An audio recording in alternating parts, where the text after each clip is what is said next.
up with the chat. Okay. Well, Yeah.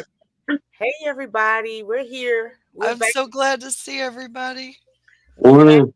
Hey, morning. We all got our coffee. I got mine. Yes, ma'am. Full cup. Well, I'm the odd man in the bunch. I got my tea. Hey, Tea. sweet tea's all Hey. right. Mm. Let me see. Welcome in everybody. We have beekeepers from almost everywhere. So From a Not few everywhere. Not places. everywhere. so I'm super excited. I know a lot of people want to know about beekeeping and how to start and all that stuff. So I'm gonna start with Son of One if he wants to talk about his channel or like what area you're in as far as beekeeping. Hold on a second, guys. I got a little issue going on. Uh-oh. The technical difficulty, Ed. Well, let's go to Sarah then while he tries to work on that. Yeah. Well, All right, I I'm back. I'm back. I okay. killed it. I'm gonna sit back and listen. Well, I started about studying about bees about two years before I actually started doing any beekeeping, which has been 3 seasons ago. So I've been looking at bees for 5 years, just trying to figure out what bees were, what they were doing, how they did it. Um, uh, I guess in the beginning, my concept was I was going to catch the bees by taking them out of people's houses. I lost a lot. I watched a lot of Dirt Rooster videos and Mr. Ed videos, and they make that stuff look so simple. In the first Yeah, year, they do. uh, Yeah, they do. well, I had caught a hive with a swarm trap. That was what I call my May hive.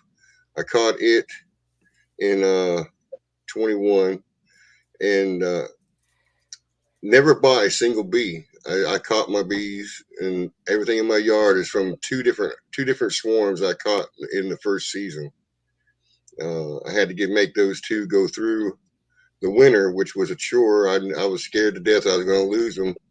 Never did, uh, which surprised me. And I thought I was on top of everything. Then the next season came along, uh, and then I started throwing these queen cells in the hive, and I was like, "Oh, what am I doing now?" And never ever hit this portion of knew about it, but never had hands on. So I'm struggling to keep ahead of them and get them split out, and then ended up losing a swarm. My May swarm, she swarmed off, but I had plenty. I had like 4 hives by that time, so I didn't really lose anything. I sent one swarm to the trees, so keeping up with them sometimes is you got to keep up for sure. You got to Yeah, stay in it, sure. stay on top of them. Uh, Especially during the winter, making sure you can't really go in all the time because the temperatures are too low, and you can damage whatever brood. Because in Alabama, where I'm at, and Tim himself, um, our hives will carry brood all the way through the winter because it's not always freezing cold.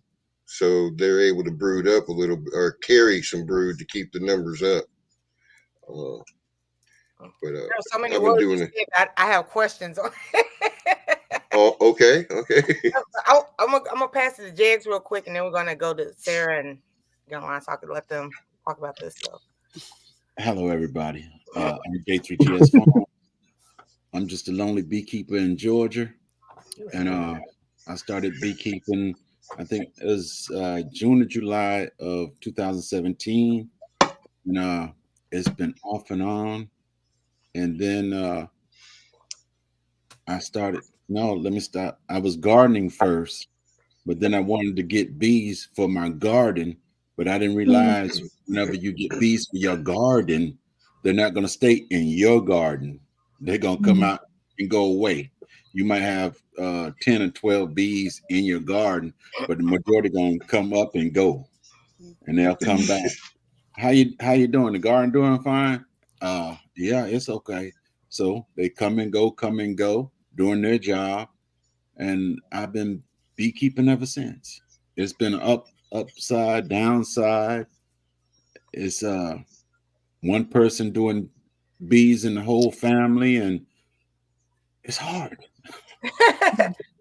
I'm over here writing notes because I have so many questions already. But next we got Sarah's Happy Hives in Indiana, my neighbor. What's up, girl? Good morning, everybody. Good morning, Miss T, Ed, Jags, Tim, Hannah. I'm so happy to see your faces. Yes, I ma'am. started, well, and I can't really remember where it started because I've always had a general knowledge about honeybees and honey. So it really started 2018. I started studying. I made the dandelion jelly that tasted like honey, and then I got a beehive for Christmas and a starter package, and I found my box. My first package of bees Wow. came in this, and there's the queen. I don't have the can anymore. There was a silver can of sugar syrup in the What is hole this there. again? There's a can to feed them while they're being shipped across to where, because my first package came from Georgia. Okay. You had some good bees. Yes, they did until they got the mites. I mean, there were hundreds of thousands of mites on that first one. I Oh. cried, literally cried. From Georgia? Okay. Gotcha. Yes. And then, I mean, here I still am. And Grammy Lisa, she's working today. Tell her, have a good day. She Aw. said she couldn't make it on. Oh, We'll do this again though, because there's so much to know and talk about. You can't cover it all in a half an hour, even 2 hours. Yeah. exactly. Because once we get to start talking about it, time just kind of goes somewhere else, and we lose track, and all of a sudden it's 1 o'clock in the morning. Oh wow. Hey, hold up. And last but not least, we got the couple gun lines. If you want to let us know about your channel and everything about what you know about bees. Well, good morning. We appreciate you having us on, Miss T. Oh. Um, Good morning. well, I guess our first run in with wanting to keep honeybees, I'll try to make it short and sweet for the show, but there was a colony that was at our church house, and one of the deacons was telling us that there was some honeybees out there, and we ain't ever fooled with no honeybees before. Not seriously. And it drove on for a week or two, and talking to Hannah about it, I said, look, we got to figure out somehow to get them honeybees. Well, And we became obsessed. after that, That was the end. we ended up getting that little colony out of it, brought them on home. Then we had purchased our first nucleus of honeybees, and it was just like an addiction from there on out. We're going into our 5th season this year. Awesome. I was hesitant at first, but it's absolutely unbelievable the way you can just straight fall in love with beekeeping. It doesn't take long once you get into it.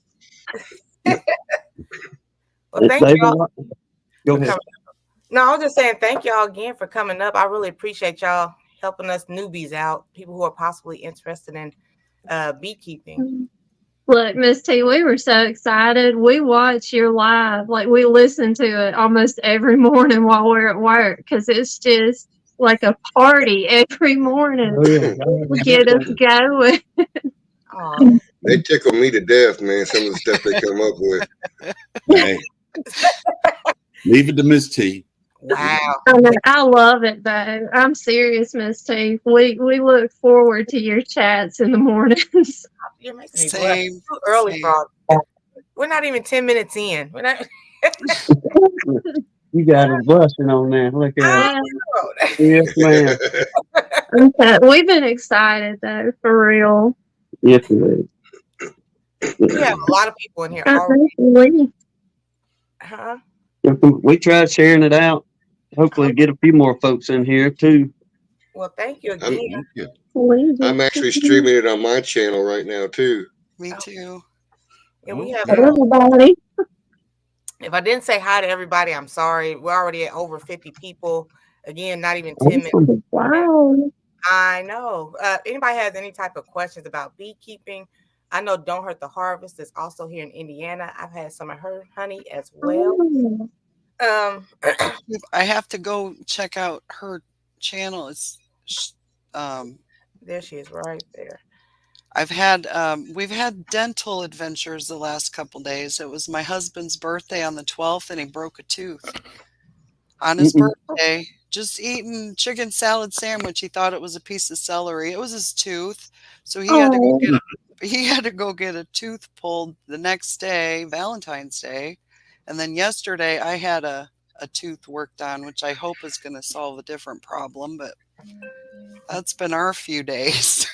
oh. Let me see. So we got our first possible tap in enjoying gardening. So yes. Wow. Okay, girl. Good morning, Miss T and panel. Thanks. I'm listening to the live, looking to get some bees this spring. So I heard a lot of y'all say, y'all, where am I from the South? Come on now. You There's got it. Most Come of on. us, come on, we're from You there. pick it up. I'm a Yankee, and I say y'all. Are honeybees the only ones that produce honey? Yes, Yes, Yes. ma'am. Okay. they are I'm not going unique. to answer that. They are unique. Because like I thought all bees produce honey, Jake. I thought they all did. Well, they all Yeah. Bees produce are some No, safe. sort no. of food, but it's not honey. Oh, okay. Let me see.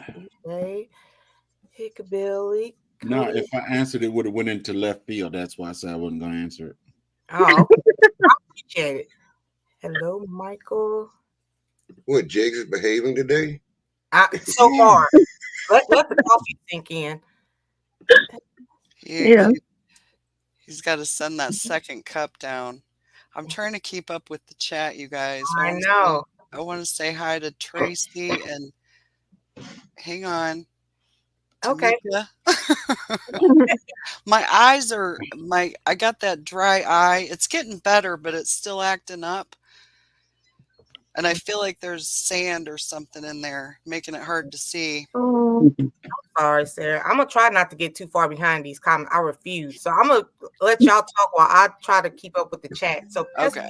So Arian, everybody know I said hi, but I'm going to say just focus on talking. I'm going to say, huh? I'm going to say when I started out, these are some of the items I got Uh-oh. that did Beekeeper for Dummies. Okay. And me and this used to be in the bed and in Wow. the doctor's office, and it's a book, Miss T. It's a book. Okay. And out of all this time, I got 3 bee books, but this one I used to stay in the. I also got the Bee Bible sitting up here. That's too big to be playing. I think Sarah has that too. That's a big book. But So Pescatarian in Georgia wants to know a rough estimate how much for initial investment of beekeeping, I guess. Hold on to your britches. It's different everywhere. I mean, but ballpark. Getting started, probably. I mean, you can also About you $300 to can make it as $500, right? expensive as you Yeah. want, depending on what equipment you buy. Like you can get, suits and boxes at more reasonable prices, but if you want to get into the Guardian bee apparel, you're going to spend a little bit more, kind of thing. So Okay. It's like anything else. The more quality of the equipment, the more you're going to spend. But there are, we'll say, cheaper routes to get into it. But like Ed was saying, just to start off, to get you a nuke and a bee suit to protect you fairly well. In a box. I mean, yeah, you're looking at a safe rough estimate would be $500 or so, That's about at what least around here. So make sure you want to do it before you right. Yeah, it it's is. a really good idea to find a beekeeper and just set up a date and go hang out for a little while and get a little bit of experience and see if that's something you really want to do before you invest that kind of money in it. It Well, is an investment. You can also I started out the cheap way. I got mine from Amazon, where I got 2 boxes, frames. I got everything I need, plus I got some of the equipment too. I got almost everything I need, and I spent a little like 300 something bucks. But Mhm. this is also back then. They weren't trying to gouge everybody then. But Seriously. it was like 300 bucks. I got the basics. I got Mhm. a box, I got the frames, I got some of the tools and everything. And that Mhm. was the beginning. But then when I went and got the bees, I think my bees were actually, when I first got bees, I think they were like 105 bucks, something like that. 100. Mhm. And that's how I began right there. Okay. Yeah. I want to apologize to y'all in advance. I'm about to start throwing out some questions because, yeah. Throw out the questions. Throw out the So, where can I purchase a beginner bee box? Jake said Amazon. Anybody else? And hello to my cousin in real life, Elton. Oh. Hey, Elton. Elton. Look, Miss T, looking at Amazon right now, say anybody wanting to start out into beekeeping, you could get a 10 frame deep box, as they call it. It's just a little bit bigger box. Mm-hmm. Pretty well all your supplies, a smoker, hive tools, a little brush for about $150. That's on the cheap end. So But that's you said not. frames. What are the frames? I'm sorry. Oh, I So, do you have a frame there? Hang on. Oh, Steve Ah, got one. There we go. I came Uh-oh. prepared He today. was. Well, I and didn't this even is think an about it. interesting one. Okay, and I'm gonna read this next one. What do you have to do first to buy? Do you buy the bees or the boxes first? Okay. the boxes. I'd buy the boxes first. You buy the boxes first. Mhm. This is the frame that goes in the box. Okay. And Gunline This said is they a have medium. This would be a honey frame. But I didn't have a deep frame. So they made it for you. They fixed it for you, Sarah. They sure did. I had to do, well, it was that or leave it blank. So they built Right. off this bottom here. Okay. But this is the frame that you use in a medium box, and the deep ones are about this size to the Yeah. bottom. So I was gonna say, a deep frame is roughly from the top to the end of that comb down there. A nucleus colony holds 5 of these. Oh, Mhm. nucleus. Yeah. What is- I see Bob and Lee and David. Yeah, so- Bob said he had to work this morning too. Yeah. So you get the boxes first, and then Yeah, you want we want to know also, do you order the bees online?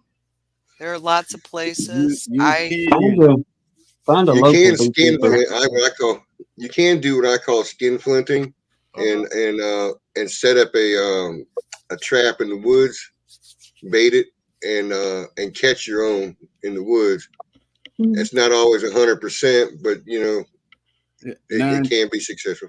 But 9 times out of 10, if you're a beginner, just buy your bees. Just buy your bees. Yeah. Well, and I but- think starting from a package of bees should everybody try it at least once, because it helped me learn a lot how they Yeah. grow, because they don't just, it's not an instantaneous thing. It's not, they Not continue, overnight. right, they continue to do it in the box. And Mhm. when you put them in there with the swarm or from the package, you have to leave them completely alone for a week. Mm-hmm. Put them in, close them up, walk away, leave them alone. Right. Okay. So they adjust to their smells and their because they think they're in a tree. They don't care that they're in a box. But Mhm. once they're in that box, it's up to us to make sure they stay healthy. I just want to say I love y'all so much. The questions are I'm just gonna keep throwing questions out while y'all. And what buy the apparel? Who wants to do that one? Say again. Apparel. I brought Apparel look, is the first thing I need to buy. hang on, because I made this. I bought a thrift store hat, right? Mhm. A sun hat, and I put some tulle, just sewed it around the edge. The gardeners know about that. Yeah. So I've got a makeshift. They can't sting my face. And see, that's something like we started with, Sarah. We just bought the old fisherman's hat with a brim like that, and That's we cool. got a mosquito net. Actually, it's made for turkey hunting, but it worked perfectly for a veil, just like what you made, and it was a whole lot cheaper than ordering something. Yeah. So, My granddaughter, she wears that and she says, I've got a blue dress. I said, honey, it's a oh, hat. She's Well, 3. She'll be 4 this year. Miss T, Mhm. you can go. We understand folks is on a budget, and we're absolutely part of that bunch as well. And like mhm, Sarah's talking about, you can either make your own veil to cover your face, but that's just simply going to protect your face to keep the mhm, bees from getting all on you and all that. And we just bought old fisherman caps, and like she said, the old mosquito net worked fine, keeping them off of us and our face. But you do have the potential of bare skin mhm. and getting stung. Now, if you're worried about getting stung or trying Don't to hurt prevent with the that, harvest that I don't want to get stung at all. This is the way you need to go there. yes, ma'am. Get some good quality Yes. Okay. beekeeping apparel here. This one's just a jacket with the full veil. But I mean, Right. you can get the pants, or you can buy a full suit that it looks like an astronaut jumpsuit, to tell you the truth. But you won't get stung in something like that. Okay. I'm sorry, son of one. You want to add on too before I keep going? I I think that they covered most of the bases, but the apparel is what you really need to keep yourself from being stung as much as possible. I don't think I go a time in the bees I don't get at least one sting. They'll get you through your blue jeans. Oh wow. now Yeah. They'll get you. I can tell you about that. When I started the bee, I had over 50 stings on my legs Ooh-wee. because I just started the bees and I want to keep going into them constantly. And Mhm. I learned one thing is you don't wear all these different colognes and stuff in your attending bees. I learned That's from right. that mistake. Okay. And You just go out there before you even jump in the shower, just like let me go out there and You no want to sting. think neutral. No Yeah. smell, neutral. Like right. try to get unscented shampoo. I baking soda. You can use like a baking soda rinse in the shower. Mhm. Now, see, I never even went that far, kind of thing. Like, I mean, don't spray perfume or cologne and then walk out there, because they Right. will be all over you. But They got I to see mean, what it's. To include right. using fabric softener on your clothes, that's another one too. Okay. Uh, I couldn't hear you, James. fabric softener. You know how Yeah. that smell. Mhm. Don't if you're tending the bees. Don't do anything that has a smell to it. Let the bees get to know you, your smell, and that's it. Okay. Mhm. Yes, Pescatarian wants to know, should she start off with getting 2 boxes with the 10 sleeves, or what do you call them? Frames. Frames. Just Most get kits will just get come with 2. just get the one box, and you'll come with 2 or 3 boxes. You got the large, the medium, and the small boxes, and Mhm. that's enough right there, just beginning. Okay. Mhm. All right. We're really buzzing today with bee talk. Hey, RX. At times there are so many bees in my garden I can't go in. My question is, how do the bees stay in the I keep wanting to call them sleeves. How do you keep track without them flying away? they're gonna make home right there.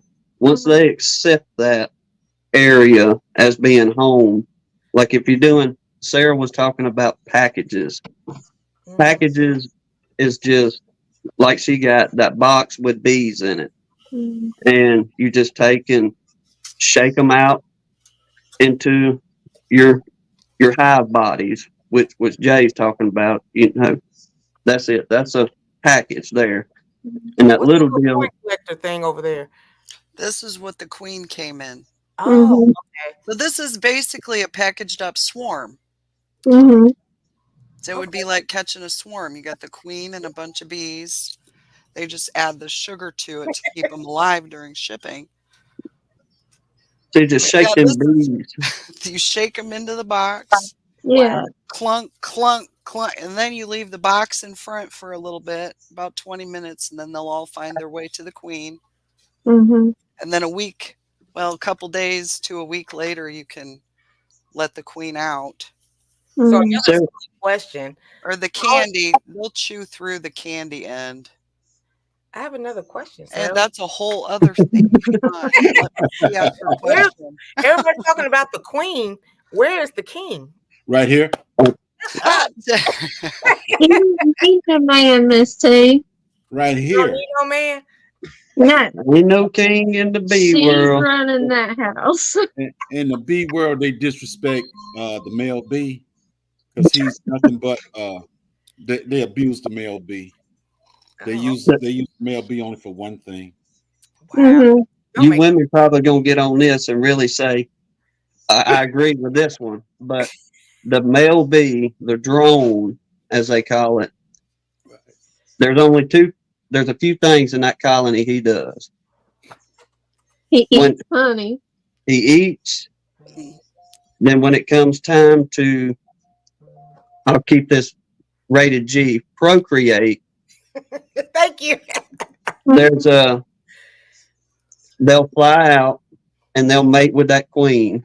But once they mate with that queen, they die after that process, and he no longer comes back to the colony. Now, if you start dragging in later into a season to where there isn't any queens that need to be fertilized, eventually they will kick their butts out, and all the sisters, they have full control of the colony. So the males are booted, and the women get to stay and do their thing. That's it. All right. Hickabilly said, when I got my first bees, I built on an observation hive. It was so much fun watching them build and grow. What's an observation hive? It's a hive like that, but it's made like out of plexiglass or something clear, so you can see A window. in the hive. Yeah, basically a window into the hive, so you can watch them building and comb and making honey and tending to nurse the little bees. And I cannot wait to get an observation Do their hive. thing. You just watch them do their thing. Yeah. Give me 1 minute. I'll go. I'll be right back. Okay. Got one. She got one. She got She observation. probably does. I like how Brian C. Hillco Bees. Hillco Bees has reasonably priced ventilated suits if you don't mind them being yellow. Mhm. There you go. Yeah. Okay. I mean, there's several good companies you can buy apparel from. They're talking about a ventilated suit. One thing I want to tell you, being a new beekeeper, learn to wear a bandana, a sweat, Mhm. put something on your head, because if you don't, you're gonna regret it. Yes. You sweat all in your eyes. Black Tropical, he started bees, and I watched him. I said the best advice I can give him was put a sweatband on when you got all that stuff on, because of that sweat be tearing you up. There's the show and tell this morning. I That's know. what I'm talking about. Okay, this is now that I can hear you. This is the observation hive. You can see right here, they will build their comb in there. I'm in the process of cleaning it up. But this is a good example of a nucleus colony as well. This holds 5 frames on the bottom, 1 frame on the top. Hmm. Okay. Thank you, Sarah. she got it together today. Hey Jay, you was talking about sweating and getting so hot in them suits. Right.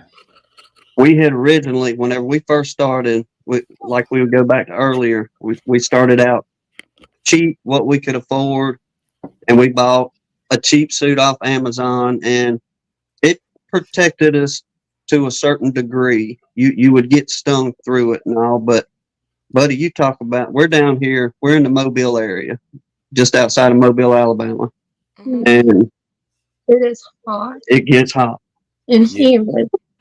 And we It's would miserable. burn up in those old cheap suits. hmm But That's why it got to the point we just wore the hat and the mosquito net and just went out there in a t-shirt or whatever. But without getting into a whole bunch right now, Hannah got turned allergic. Mhm. We had to make some adjustments to get some good quality equipment. I couldn't Or take any apparel. more stains. And we were given 2 or 3 different choices of, go with this one and that one. And we went through and we talked with folks and we ended up settling with Guardian Bee Apparel. Mhm. And Jay, bro, let me tell you what, man. You talk about something that breathes and is cool. It ain't nowhere near them old cheap suits that don't breathe. I was worried because it's a triple layer suit, which I had to have something like that to ensure I didn't get stung again. And I'm not going to lie, I was nervous. I was like, am I going to pass out there because I won't be able to breathe? But they were 10 times cooler than the single layer cheap suits we bought. Lord, yeah. Like, I was shocked. Another thing to that, as you say, going cheap, the best thing I could tell you, buy the jacket with the headpiece on it, but Mhm. then put on 2 pairs of sweatpants. Oh Lord. That would listen. Two I'm listening though. sweatpants, Yeah. two pairs of sweatpants will stop the if they decide to sting you on your leg or whatever, it won't go through. I had to learn that. Hustle wants to know: does anybody beekeep for tax exemptions? No. If you turn it into a business, and you have to, a lot of states you have to register your bees with the state, and then you can take and turn it into a business, if you will. Then yes, ma'am, you can create, or you can have tax exemptions on your bees because they are considered a livestock. Right. And so any equipment you buy, any apparel you buy, if you lose bees through the season and you can document any gains and advantages toward that business, then absolutely, yes, you can claim it on your taxes. Mhm. Another good question here from Odom's Homestead: how do you know when to harvest the honey? When you go in your bee box and you look at it and you see that white cap all over everything, Mhm. Yeah. best time Yeah. to get it. Now, you have some that I done seen some people, they start harvesting honey, it's capped, but it's not that big white thick cover. What is Mhm. cat? They'll close the cells like where on most times you can see the little holes in the comb where they build all the different cells. That's Okay. what they put the honey in, the nectar. Yeah, there you go, Sarah. That's But a cat, right? That's yeah, cap. when they close Okay. it off, like put a lid on it, basically. Right. I want to say I That's what- appreciate my That's when neighbor. it's Oh, It's not David kind of cap, but this Yeah. is a cap that the bees put on. It's a wax cap. yeah. there you go, O-Dog and everybody. Thank you, neighbor. Well, And another thing is don't rush. Stop. It's the same thing with gardening. When you start your garden, you want to rush your garden. Don't try to rush the bees because Mhm. honey in there and you ready to harvest honey, but there's nothing capped. And if you take and shake that frame and the honey will start oozing out, whatever, the honey is, Mhm. but you have some beekeepers that want to hurry up and get it because they see it. Yeah. But you may have different, like for us way down here in the South, we could probably harvest honey on our normal good years, if you will. We could probably have 2, maybe 3 good harvests. That's from the beginning of spring until around mid-July.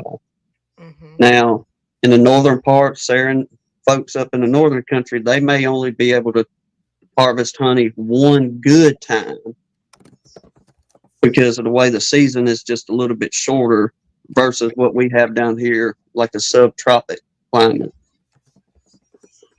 Okay, gotcha. Not at the end of the season, Sunshine. They put the men out whenever they're ready. That's it. Hey, Wellness, I refuse to get behind. I refuse. Let me see. One good thing I should mention about the cost of equipment, and y'all know Lee likes to say buy once, cry once. Bob says it too over there with his Beaconomics. It Mhm. drives me crazy with that Beaconomics. Oh my God. Bordeaux is saying she will mate with a few drones. So drones are the males. That's what they're called. Drones are Mhm.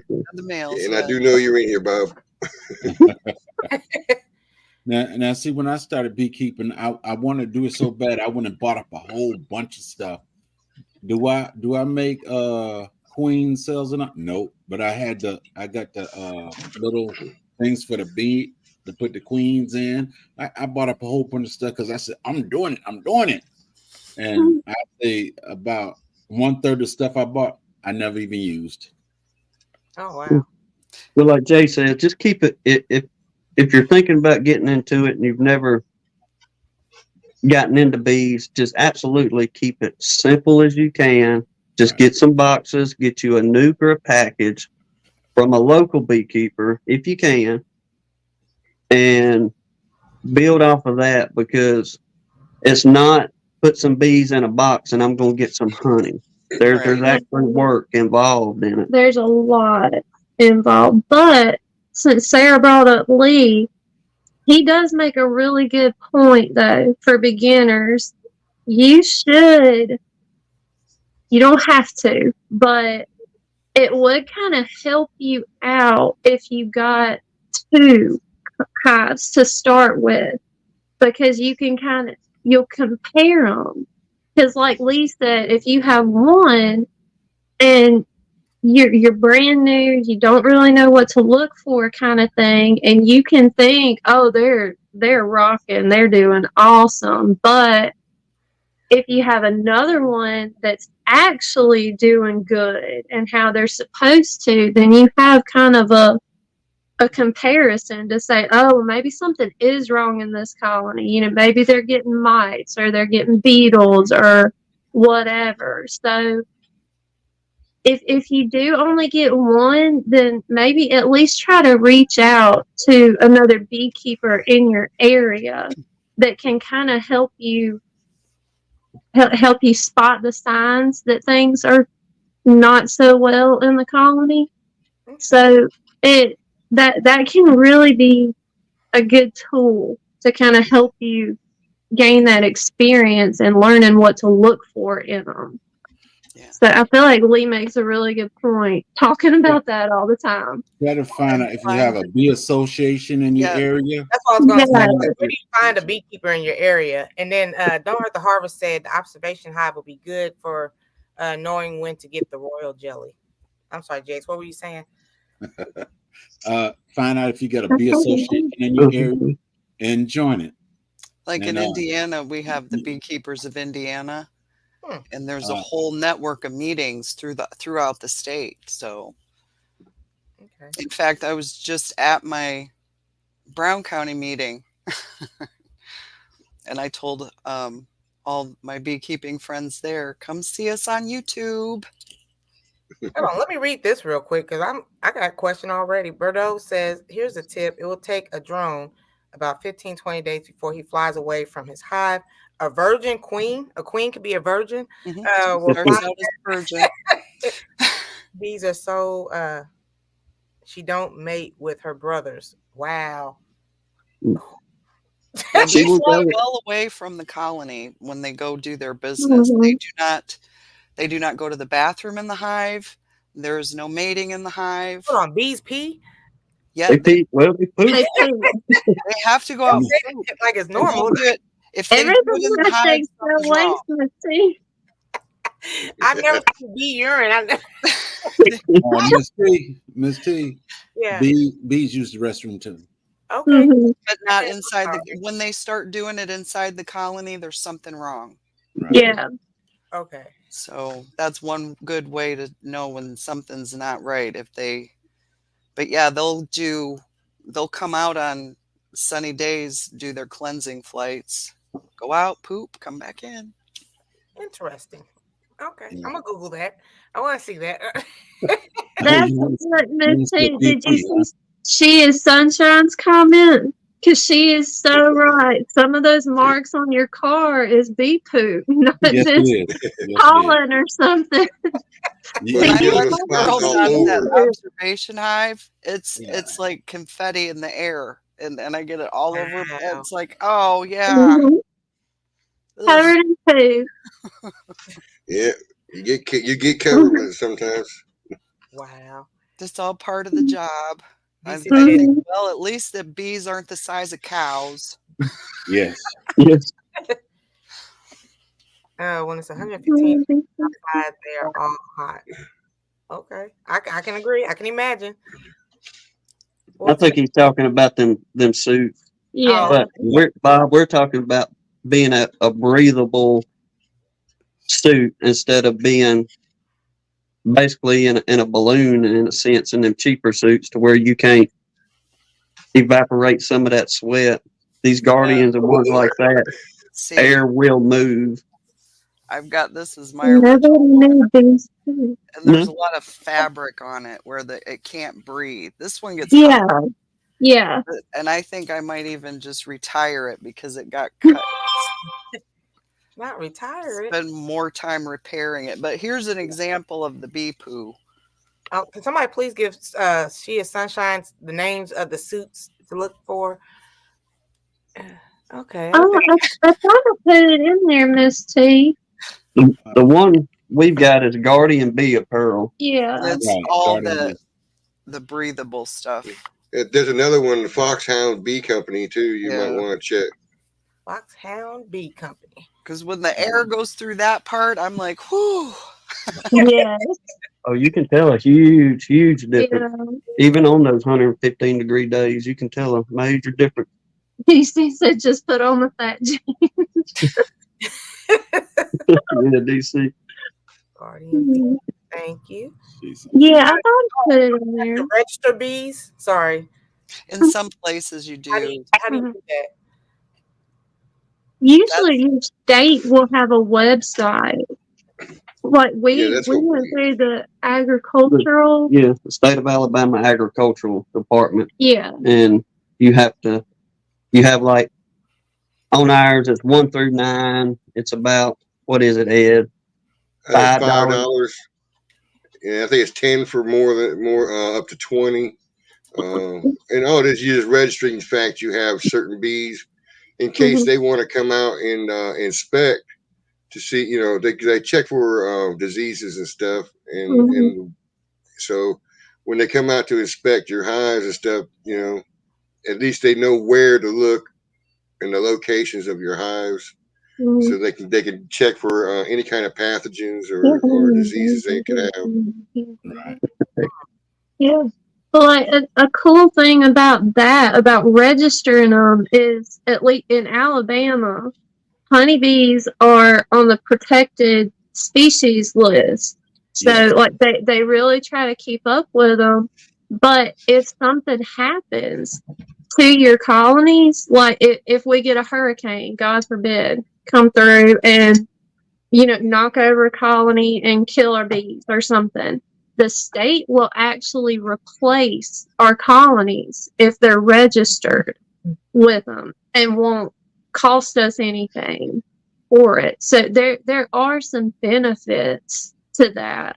And like there's even a program through our state where they will come to your yard or your bee yard, wherever you keep them, and they'll kind of like go through what all kind of plant species and different trees and food sources you have, and they'll give you suggestions on things to plant, things to get rid of, things that'll help your bees. So I mean there's a whole lot on the education side as far as getting involved with your state programs like that? We can get grants through the pollinators program through each county, which Mobile County would have a pollinator program every year. And like she's saying, they'll come out and do that, observe your land, but they're trying to push more of planting the native species versus invasive species of different types of plants, which produce wonderful honey crops, but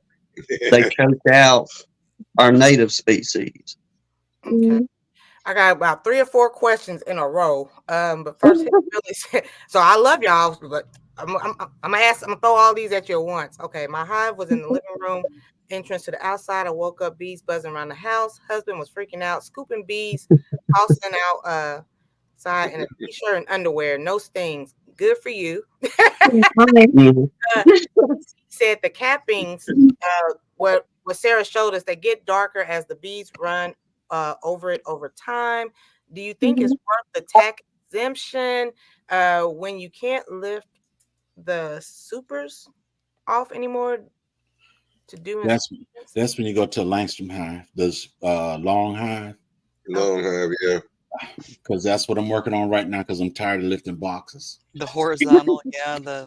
I'm excited. My husband's almost done with the one he built for me.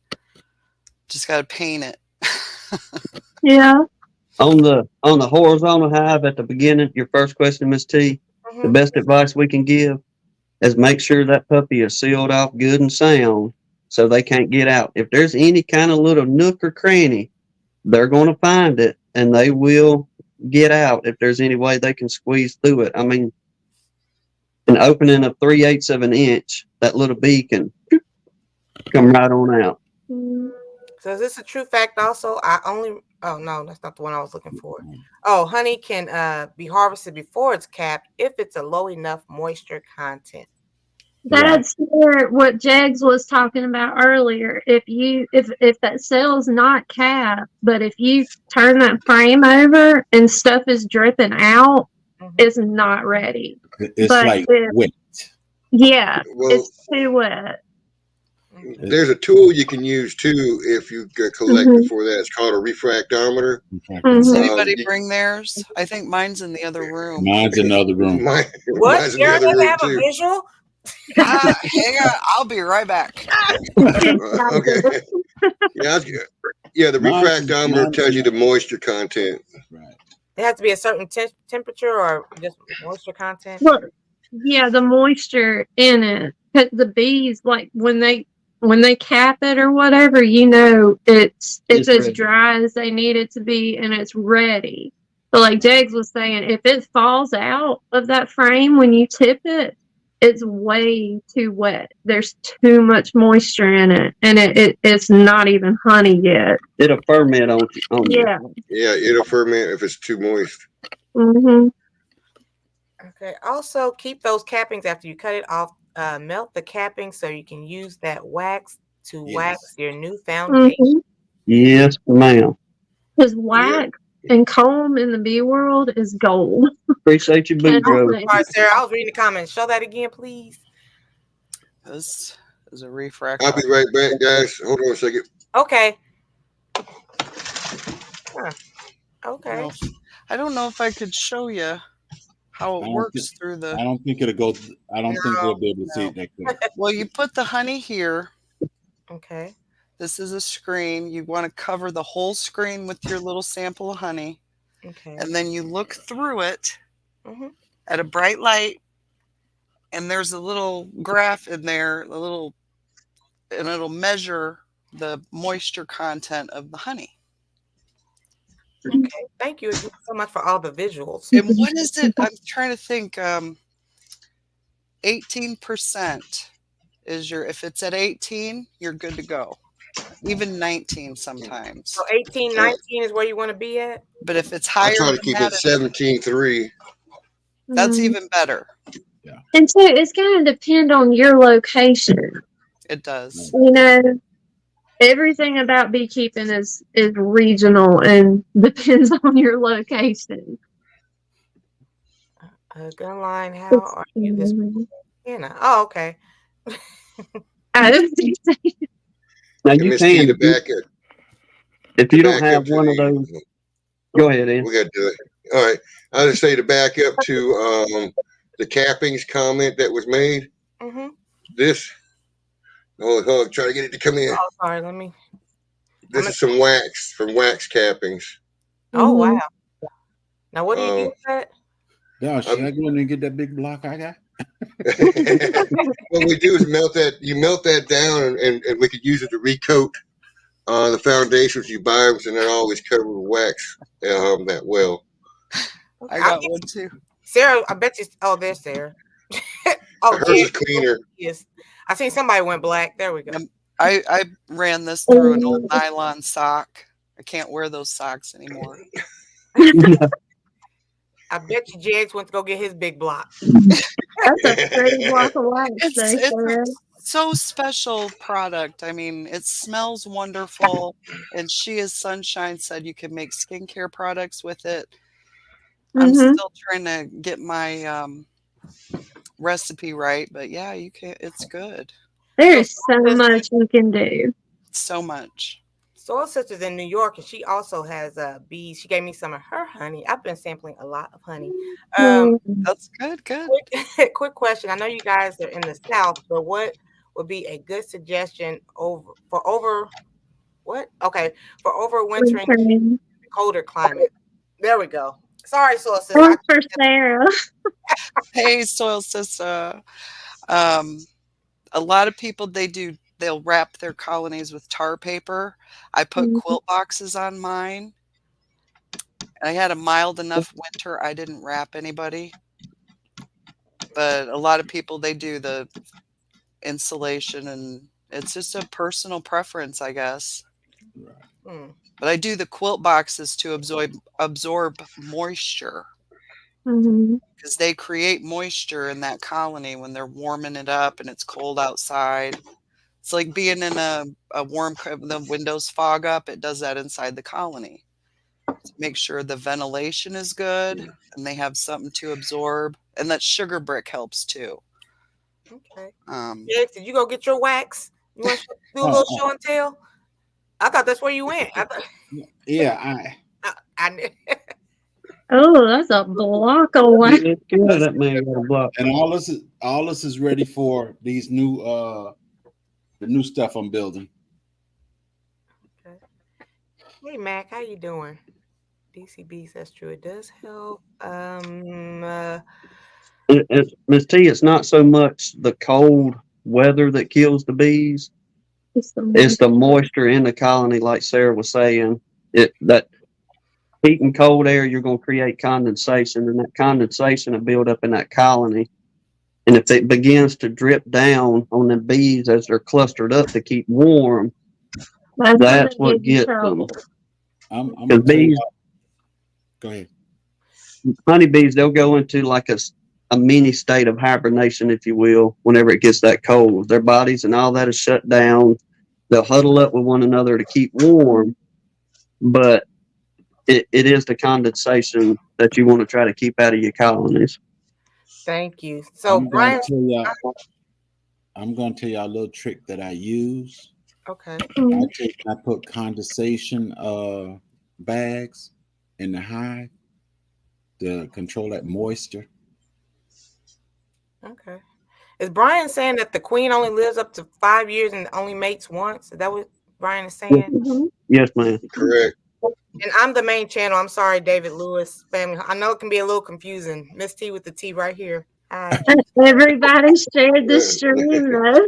yeah, we all shared it out because we're so excited about being on Miss T with the T. I know. And then Hickabilly said, yes, everybody goes to the potty. Everybody. Everybody. I'm still going to find a YouTube video about a bee pooping.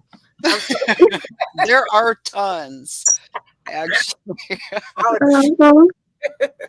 You can find anything on YouTube, Miss Stuff T. on that bee. Okay. OCD's over here like BP? I know. Well, actually, they don't pee; they just poo. Okay. Huh. From what I read, I may be wrong, but I read somewhere it's just poo. kind of like a lizard is just, well, never mind. I know, right, pescatarian? I'm like, I had no idea bees poop. Who They knew? don't do it like we do. We're completely different. Humans and bees aren't the same. We just Yeah. like a lot of the same things. I think a fourth of the audience who are not beekeepers already is like, what? I don't know what these people are talking about. Yeah. Might as well be speaking in another language. DC's got a point there. Another thing about the being bold. bees is don't get mixed up with bees and wasps. Mm. Mm. I was up by my house. There was a bunch of wasps, and I thought there were some bees because they looked like bees. The only problem was they were going into the ground.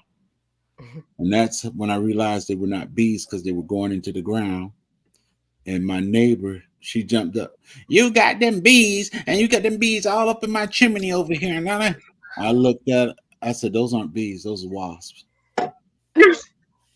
There is a difference. Wasps And shoot on sight. Do All you have an bets are example of off. that, Sarah? What? Vented and ultra vented? Is that the suits? The suits. Yeah. Sunshine was telling me I'm behind, so I'm trying. How many channels is this live being ran on? The answer is Five four. right now. Bees. Everybody up here is running it. Oh, Yeah. look at Hicko Bill. Oh, for the suits. Okay. Bees will keep their hive around 95 degrees Fahrenheit to raise the brood. They will bring in water to cool down if needed. And I do know drones do bring the queen water. Hmm. That's another. I mean, drones aren't completely useless. We're talking about bees and everything, but my heart is kind of saddened because I don't have any bees. My bees froze out Oh no! Oh, no. No. when we had the frost. Heartbreaking. It got so cold that my bees, they said bye-bye. We don't like it no more. So Oh, there It's was, sorry, Dad. there was a big ball and everything, and now Mhm. roaches got my hives over. Oh. Yeah, I can't stand Oh. There's roaches in pine the, trees around here, so Oh, you said roaches? Yeah. yeah, Roaches. roaches like the Like The big roaches in one. people's houses? Look, them old big palmetto roaches. No. We call them palmetto roaches. these are the small. I have the small ones because I got a bunch of pine trees. That's Oh, why I the cut all the German trees around my cockroaches. house, because if you got pine trees, you're gonna have roaches. Hmm. I mean, they ain't in there infesting the colony, nothing like that. They're just an opportunist. They're going to try to go in, get a free snack if they Well, can but get if away his from it. house are empty, though, they Right. probably are trying to take over a free Yeah, house there. Oh yeah, yeah. I might do a video. Depends on how bad I feel when I open it up again. But Well, look, Jay, on the bright side, it's almost spring. So you get a Swarm fresh season. start. Yes. right, they're right. refillable. I had to realize those boxes are refillable. It's not the end. Oh, I know. And I know. just in for that day. I'm building other boxes because I'm tired of lifting heavy boxes. That's Mhm. why I'm I'm gonna do. outside. I'm gonna do a colony with all mediums this year. So I Tampa saw you also. talking about that. Oh, sorry. Mom, see, go ahead. I'm sorry. I'm sorry. Tampa also in Indiana said, "How would you go about getting bees if you want to start beekeeping?" Okay, she must have came later on. Can we do a recap of that? Yeah. Mhm. In Indiana, Yeah, she's here. Mhm. go to Outside. Bastion. There's a place called Bastion's Bees in Knightstown, Indiana. That's a good place to start in Indiana. Okay. Tampa, hold off because I know you want to come down to Georgia. That's when you do it. Ah, Hold off till you why come you to here in Georgia. Indiana? But I do. I mean, I would get Georgia bees again because they were so. I mean, that first colony was awesome. But then again, every other colony after it has been awesome too. And the next one is even more awesome, and so on and so forth. So it's a win-win-win in beekeeping. There is a lot of downsides to like the dying of the bees and the pests that can get in there. I haven't seen a mouse nest in mine yet, but I know it can happen. I'm not looking forward to it. Mm-mm. Yeah, I'd like to bring up something since you're talking about that. There are losses in beekeeping, but there are also a new beekeeper needs to learn that or realize too that those bees do multiply. You will have to split them, and Mm-hmm. you will grow because that's the nature of what the bees doing. So there's not always the loss. There is a lot. The growth can get out of hand as well.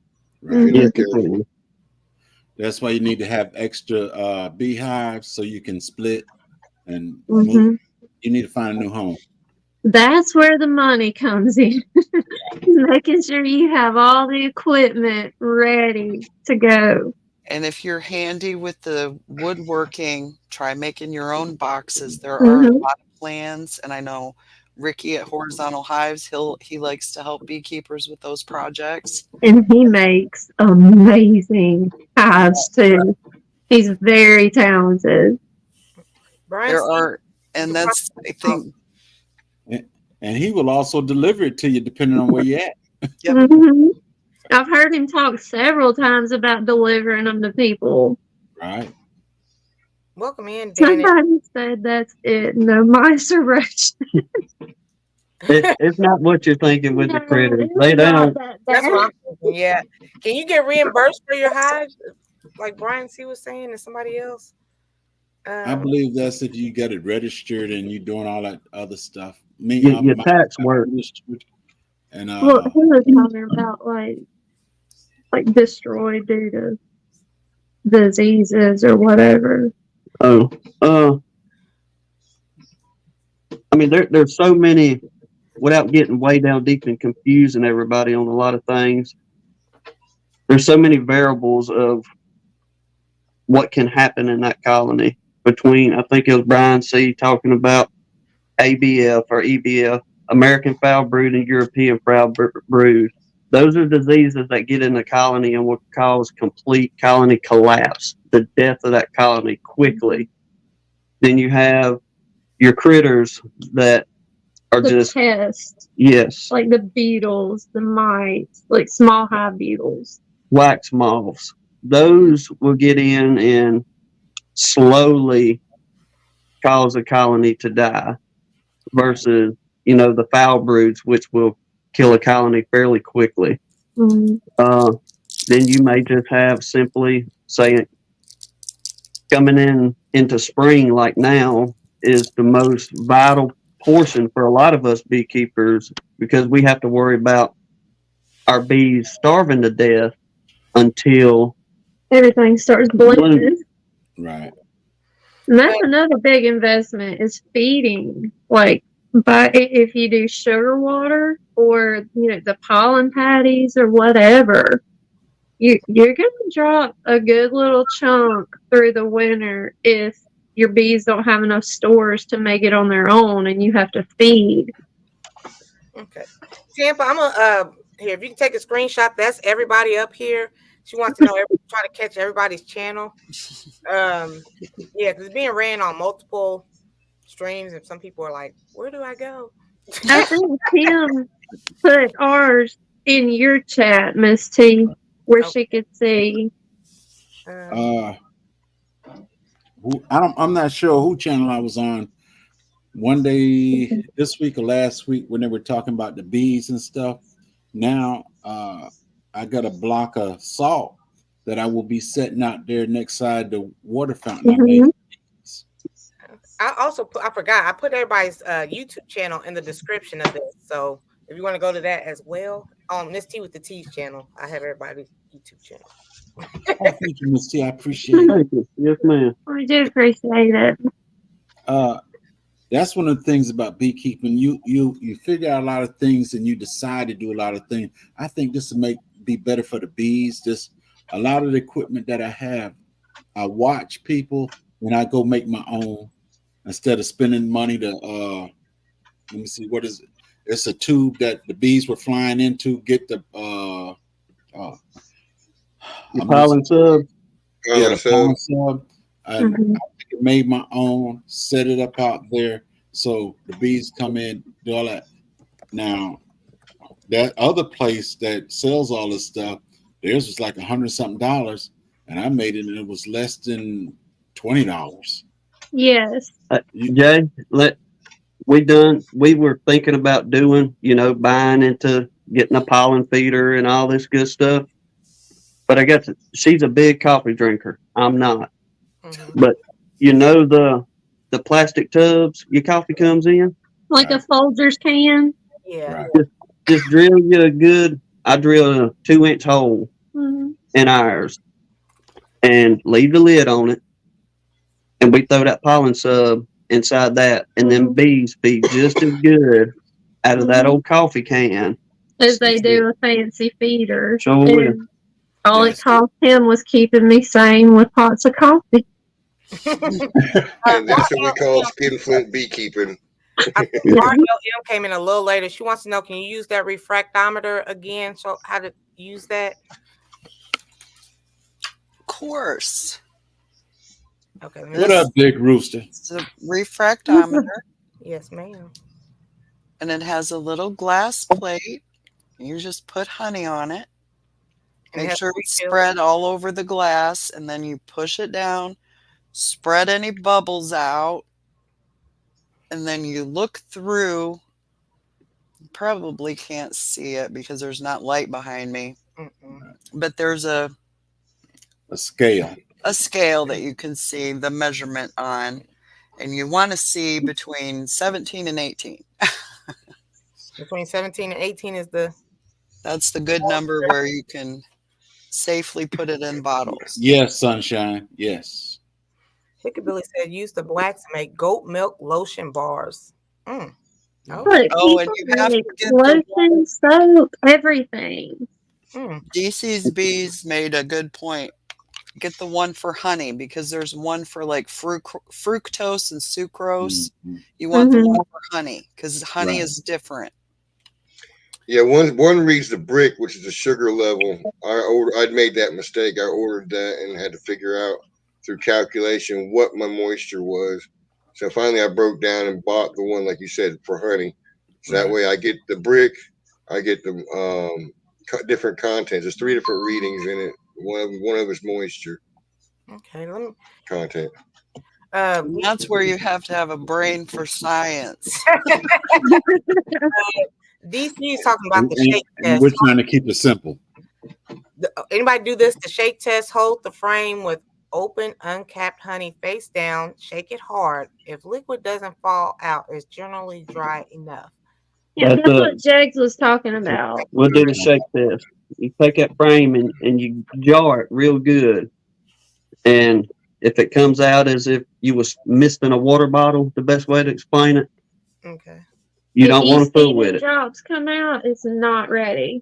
Put But it if back you and shake leave it it- alone. Yeah. That's it. Let them dry it out. Come back in a week or two. You can pull that frame again if they haven't quite, because sometimes they may not cap it all the way off, but that honey be ready to go. Mhm. If you do that shake test and you don't get but a drop or two out of all those thousands of cells that are on that one side, then You're good. you're good. Take it in there and But do the your shake harvest. test is just like the slang name for what we were talking about earlier. Okay. You know the thing is too. I think the one thing the bees will teach you above anything else is patience, because you can't work them too fast. You can't push them to make stuff fast. You can Mhm. try to manipulate them, but they're only going to do just what they want to do, regardless Yep. of The Now, what bee- you go manipulation. in The bee there in the rushing. garden, the bee in the garden are the same way. Both of them do the same thing. You can't rush them. Mm-mm. So David's mind blown with all the multiple channels. It's to like impact like Line's audience, all the audiences come together and meet and greet and that kind of thing. I think us and Sarah and Ed pretty well just have the same little community. Let me see. Well, I think I have a few others, not many, but Actually, once I finish these hives and all that stuff, I believe I'm gonna start another channel, but it'll be a bee channel because Oh, I've been searching for people like me, People like you. and there's not many. There used to mm, be a lot, but when I go to their channels and stuff, their videos are like 2-3 years old and stuff like that. Mhm. There's I can only speak of 2 actual people I know now that actually doing honey. mhm. That's hunting. DC recommended also to shelter your hives from the worst of your elements. Lots of rain here, so build a roof over my bee benches. You guys have shelters? Yeah, check out DC's. Yeah, He's he's got Very condos. He don't got shelters. Yes, it's just brilliant. He loves them bees, and I don't blame him. Hey, But he is taking extra care, and he's done really good this year. He has. Uh, He has come a long way. I have no shelters. I just leave them at the edge of the tree line in my yard, right. because it's not that bad around here usually. So Hmm. That's what we just put metal over the top of ours, and we kind of shim the backs of them where they're tilted forward just a little bit, Mm-hmm. but just to let the rain shed. But we don't have near the rain and snow that DC deals with. We Okay, get a lot of rain down here, but where's DC located? in Washington. Washington State. Washington State. Oh, Yeah. Mhm. and does anybody have an insulated hive? No, No. Mhm. I'm in Georgia. We don't need it. Oh, me. No insulation here. and Canadian hives do. Well, a lot of people in Canada put their colonies inside. They'll have a building or a barn or something. Okay. Anybody Yeah, he sell? wants to. Go ahead. You guys I sell your don't sell beeswax. I use mine. Yeah. Oh, okay. Yeah, I don't have enough yet. Well, I Mhm. may I just have to I've got to do my foundations first. Yeah, that's the point right now. Right. And I like my wax to be thick on my frames. I found out I have to start doing that because I found a lot of wonkiness where they don't build it on right. Soul Sister in New York says, thank you for the suggestions. Moisture is a major problem over there, over the winter here, and one of the main reasons we have hives. And David found me on YouTube.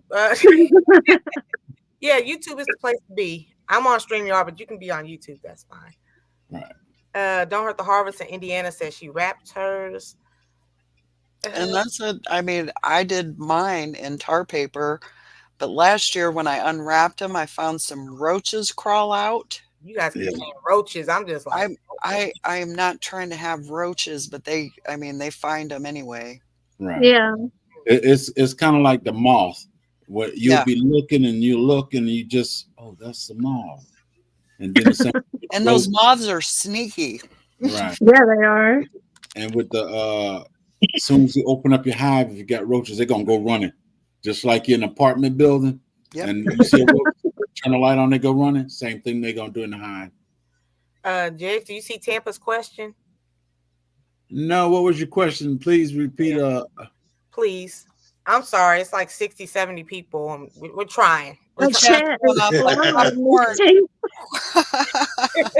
I'm just kind of glancing down. It's going way too fast. I can't keep up with it. Well, and I'm Oh, trying to see if it's a mix of pee and poop. Oh, thank you, David, because I will be Googling that on YouTube somewhere. I want to see this experience. Yeah. They're kind of like chickens. They just expel everything in one way. And that's it. like lizards and birds, and Hmm. I'm trying to keep it simple, so we're not going to go there. Yeah, there you go. I do want to say, and I just noticed my note here. I was working out with Frugal Mama and Jay the Jordan. And Jay Jordan, he sang a really neat song for me the other day on his live. Oh. That's nice. Had me smiling and walking around on sunshine. Walking on No. So I had to say something. I had to say thank you. He's Aw, that kind of guy. he's cool. Brian said you guys need to explain to Miss T how the drone has no dad, but only has a grandpa. How is that? Okay, since they came from an unfertilized egg. Please explain. Who's the best one to explain it? Nah. when You ain't got no that daddy, but queen you got a grandpa. when that queen bee, whenever she goes out and she's mated, all right, with those drones, when she's let's back up a little bit. When she's a virgin queen, she is not fertilized. So meaning that she cannot lay any worker bees. All right, if she was to lay. Now, whenever she goes out for her mating flight, nature takes its course. She is fertilized to the point to where she can lay thousands and upon thousands of eggs in a 3 to 5 year period. All right. Them honeybees, they build their cells. There's some that's a little bit smaller, and there's some that's just a little bit bigger. Them smaller cells are going to carry your worker bees. Your little bit bigger cells are going to carry your drone bees, which are your boys. All right. When that queen is mated and she comes back and she starts filling out her colony, she can decide whether she wants to lay a fertilized egg or an unfertilized egg. That queen, she'll go up with her front feet and she'll touch that cell and measure it in a sense. And if she knows in her mind, okay, this is a small cell, I'm going to lay a worker bee, which is a fertilized egg. If she goes over a few more inches and she gets into a bigger cell, which is a drone cell, and the bees, they will build that by nature anyway during certain times of the year, like coming into spring, they will build drone cells. Well, that queen, whenever she goes to that bigger one, she measures it and she knows, okay, this is a drone cell. So whenever I lay my egg in here, it's going to be an unfertilized egg, meaning it's going to be a drone bee or a boy. Mm-hmm.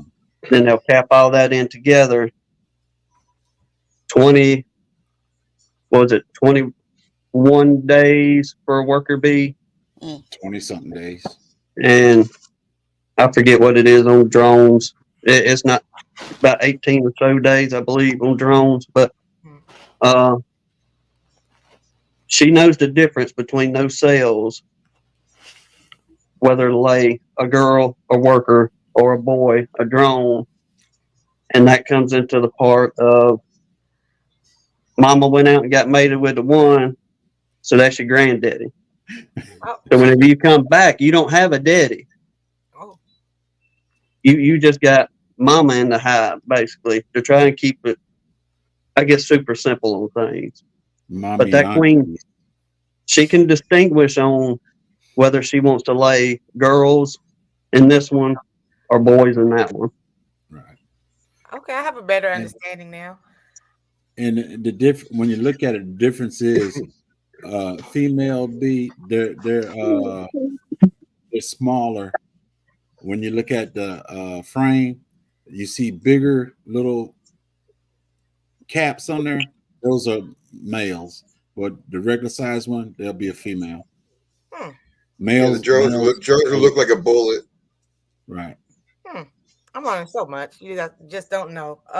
What is a bee's biggest predator? Mites. Down here, I would honestly say like dragonflies and hornets kind of thing. Birds. Yeah, there are little birds that sit in our trees and catch bees out of midair. What are they called? Tanger. Yeah, a tanger. Like it's the only I had never heard of it before until I saw those suckers killing my bees. I was like, no, we ain't having this. Hey, there. Well, hello everyone. He's Bob. Hey there, Maggot. For some reason, my sound isn't working. Hold on. Oh, we hear you loud We and can hear clear. We hear you. You're the loudest one on the block. Shoot, you don't even need a I microphone don't usually to do be this from my heard. phone.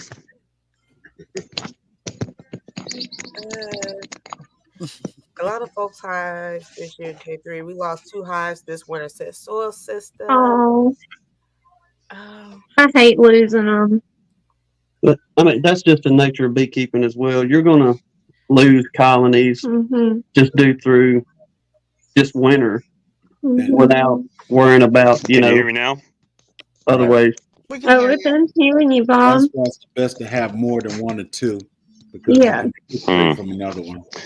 Yeah. Walker? The biggest question about that, about losing the hives, though, too, did you learn something in that process Yeah. That that you might do something different, or you did something wrong, or maybe you missed something. I mean, who knows? But you got to learn, look back at it, and reflect. And don't beat yourself up. And that colony that is, it gives you a chance to really get up close and look at how they had things in there.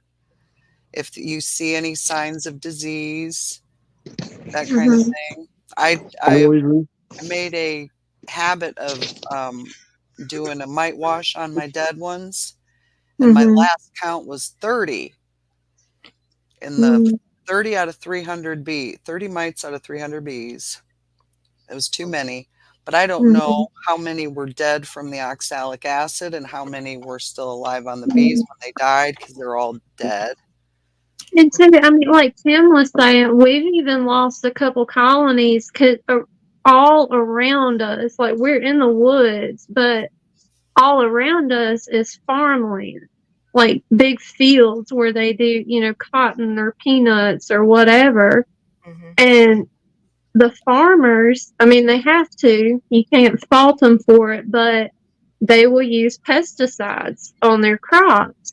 And our bees, we've actually lost 2 colonies to the bees getting in the poison, in the pesticide, and bring it back, and it wipes them out.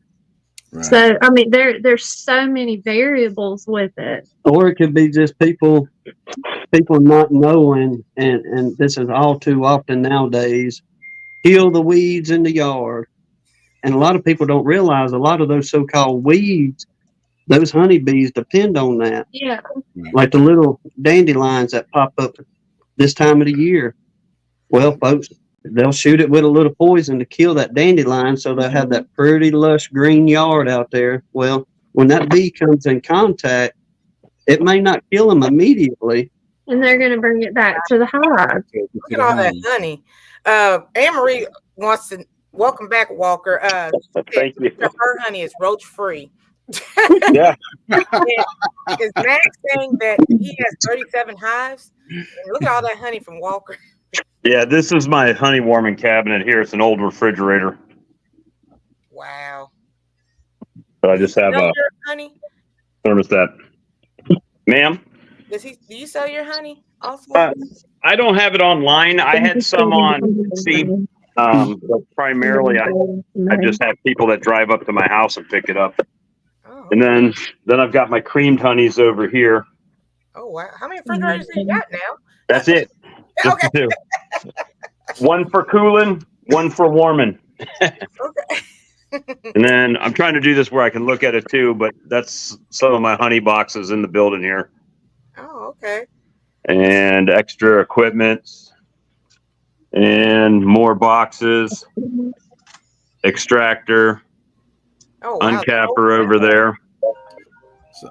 So We're trying to keep it simple, Bob. We're trying to keep it simple for folks. I'm gonna have to be like Bob and get me a honey house. y'all was doing show and tell. Actually, what this was a screened porch that I just enclosed, so it's still a work in progress.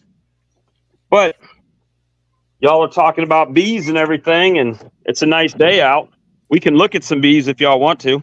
There we go. Thanks, If Bob. Bob's looking to get stung, it's That's alive. what it says. Yeah. Y'all No one need to here. shut down. I get stung every live. Here. Hickabilly, he's not cooling his honey. That's some cream honey that he has. That would be cool, but the regular honey is not cooled. Now, a lot of folks keep their honeys in in a warmer to keep it from crystallizing. Yes. As long as it stays at that certain Yes, temperature, it's good time to it's take that. chill, it'll crystallize. Right. Bob, Yeah. everybody's saying it's sting time. Hey, that's what we do. So I've already got a swarm trap up here. I call it an insurance colony in case one of my colonies decide to swarm. And there's bees going in and out of it right now, checking it out. I'm sorry. My dad called. I'm here now. That's my insurance hive right there. Just a swarm trap up in the tree in case one of my colonies decide they want to swarm. And I'm going to use that idea. And someone was asking about insulated hives, right? Mm-hmm. And I've got 2 of them. Well, actually, I've got more, but these this is a licensed hive that actually died out, and they're cleaning the honey out of it. And it's a 2-inch thick box, and it should not only help keep it warm in the summer, but keep the heat off of it. I'm sorry, keep it warm in the winter and keep the heat off of it in the summer. Make it easier for them to do. And last year was my first year using this type of colony, and they really did well in it. And that colony over there is doing real good. I did have a question. So Max, I believe he's saying he got 37 hives. How many hives do you guys have here on the panel? I We're have 20. 2. I have 4. 4. Oh wow, I 37. have 10. Well, actually 12. I call it 10 right now because don't have queens returned in 2 boxes yet. Mm. Okay, Living Out Loud also has a comment. How do bees freeze to death in nature? Wouldn't they fly away to someplace warmer like a bird would? No, Mm-mm. They're staying home. no, they stay home and cluster in the box and eat their honey. Max says, I can mentor anybody in the Southwest Ohio area. Awesome, Tom. Lady strawberries with Jake's honey. It was delicious. Yeah, I saw the video. And I'll be delivering nooks for a local Amish beekeeper. Sorry, geez, Louise. Oh, that's cool, David. Work for a beekeeper. He hates the Italians. They says too aggressive. Okay. With intermediate. We have mostly Italian, but Mine ours Italian are wasn't- really sweet. yeah. What I I get agitated from time to time, but they're pretty well behaved. Jake, that looks familiar. Is that how you built yours? He must be in a cold spot because the bee was mad. They're cold. Where do you get the bees at again? In Georgia? There's a lot of places in Georgia you can get bees. And The Don't Hurt the place Harvest. that I got it from in Georgia was Mountain Sweet Honey. I think Don't Hurt the Harvest is talking about Knightstown that you were talking about, Sarah. That's Bastion Bee Farm. Okay. Again, how many boxes should you start off with, guys? I would say 2, Yeah. Yeah. but if you really want to do well, get 3.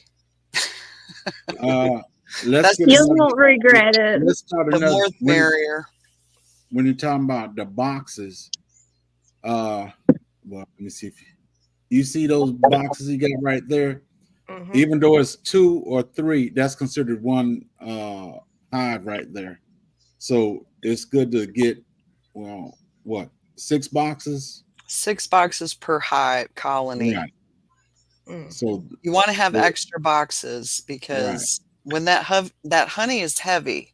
So if you got all of your honey here, you take it out 1 frame at a time and put it in an extra box, and it won't be as big of a job. Okay. Yeah, the weight of honey is 11 pounds per gallon. Wow. One of those boxes can easily weigh 60 pounds, probably on up to 80 Yeah, in some good areas. ours do. and I'm not as young as I used to be. Hey, look, everybody jokes about getting a hive lifter. I gotta have Lester. I can't do those heavy boxes. I'll tell him all the time, you need your man muscles for this because I Hey. ain't getting That bee lifter right there didn't cost you at all, did it? Everybody that. go out Yes. and all the bee lifters and hey, I just gotta feed him 1,600 every bucks. night. Sarah, did you show them your TARDIS hive? Oh, that's on. I don't have a picture to show, bring up, or anything, but it's on in my video collection on my little channel. So We this made is a pretty heavy Go ahead, honey frame here. Okay. That's a perfect example of that capped the That's what I was about to cells. say, Sarah. I see it very good now. Let me, I'm gonna try to lean this down here, so we can get to some babies. Lotus says, kudos to the bee community. I tip my hat to you all. A lot to keep us honey safe and fresh. Well, So even though these bees are flying right now, they're not aggressive. They're just flying. There's a difference, right? Mm-hmm. That's just a frame that I put in there yesterday. I did some manipulations on this colony. But I happen to know that right in the middle here, there should be a nice frame of brood. Okay. Carol the Girl Miniature wants to know, so I raised butterflies and fed them fruit water and other things until I could release them. Is that the same kind of process for bees? Not really. Okay. Butterflies are, well, I mean, bees do kind of cocoon in their cells, but it's different. yeah. I mean, they're both insects, but it's butterflies and bees are just different. right. I don't know nothing about no butterfly. I know very little about the whole life cycle, except for they go in cocoons, and then if you help them out of the cocoon, they'll never fly right. So leave them alone. Just let them come out of all on their own. David Lewis, I put my pollen feeder out last week. You know, I usually open feed because I end up seeing a multitude of natural pollinators as well in my area. You know, like hummingbird moths. You know, you got your butterflies. You got all kinds of stuff going on, and that's why I like feeding them open like that too. Mm-hmm. Me too.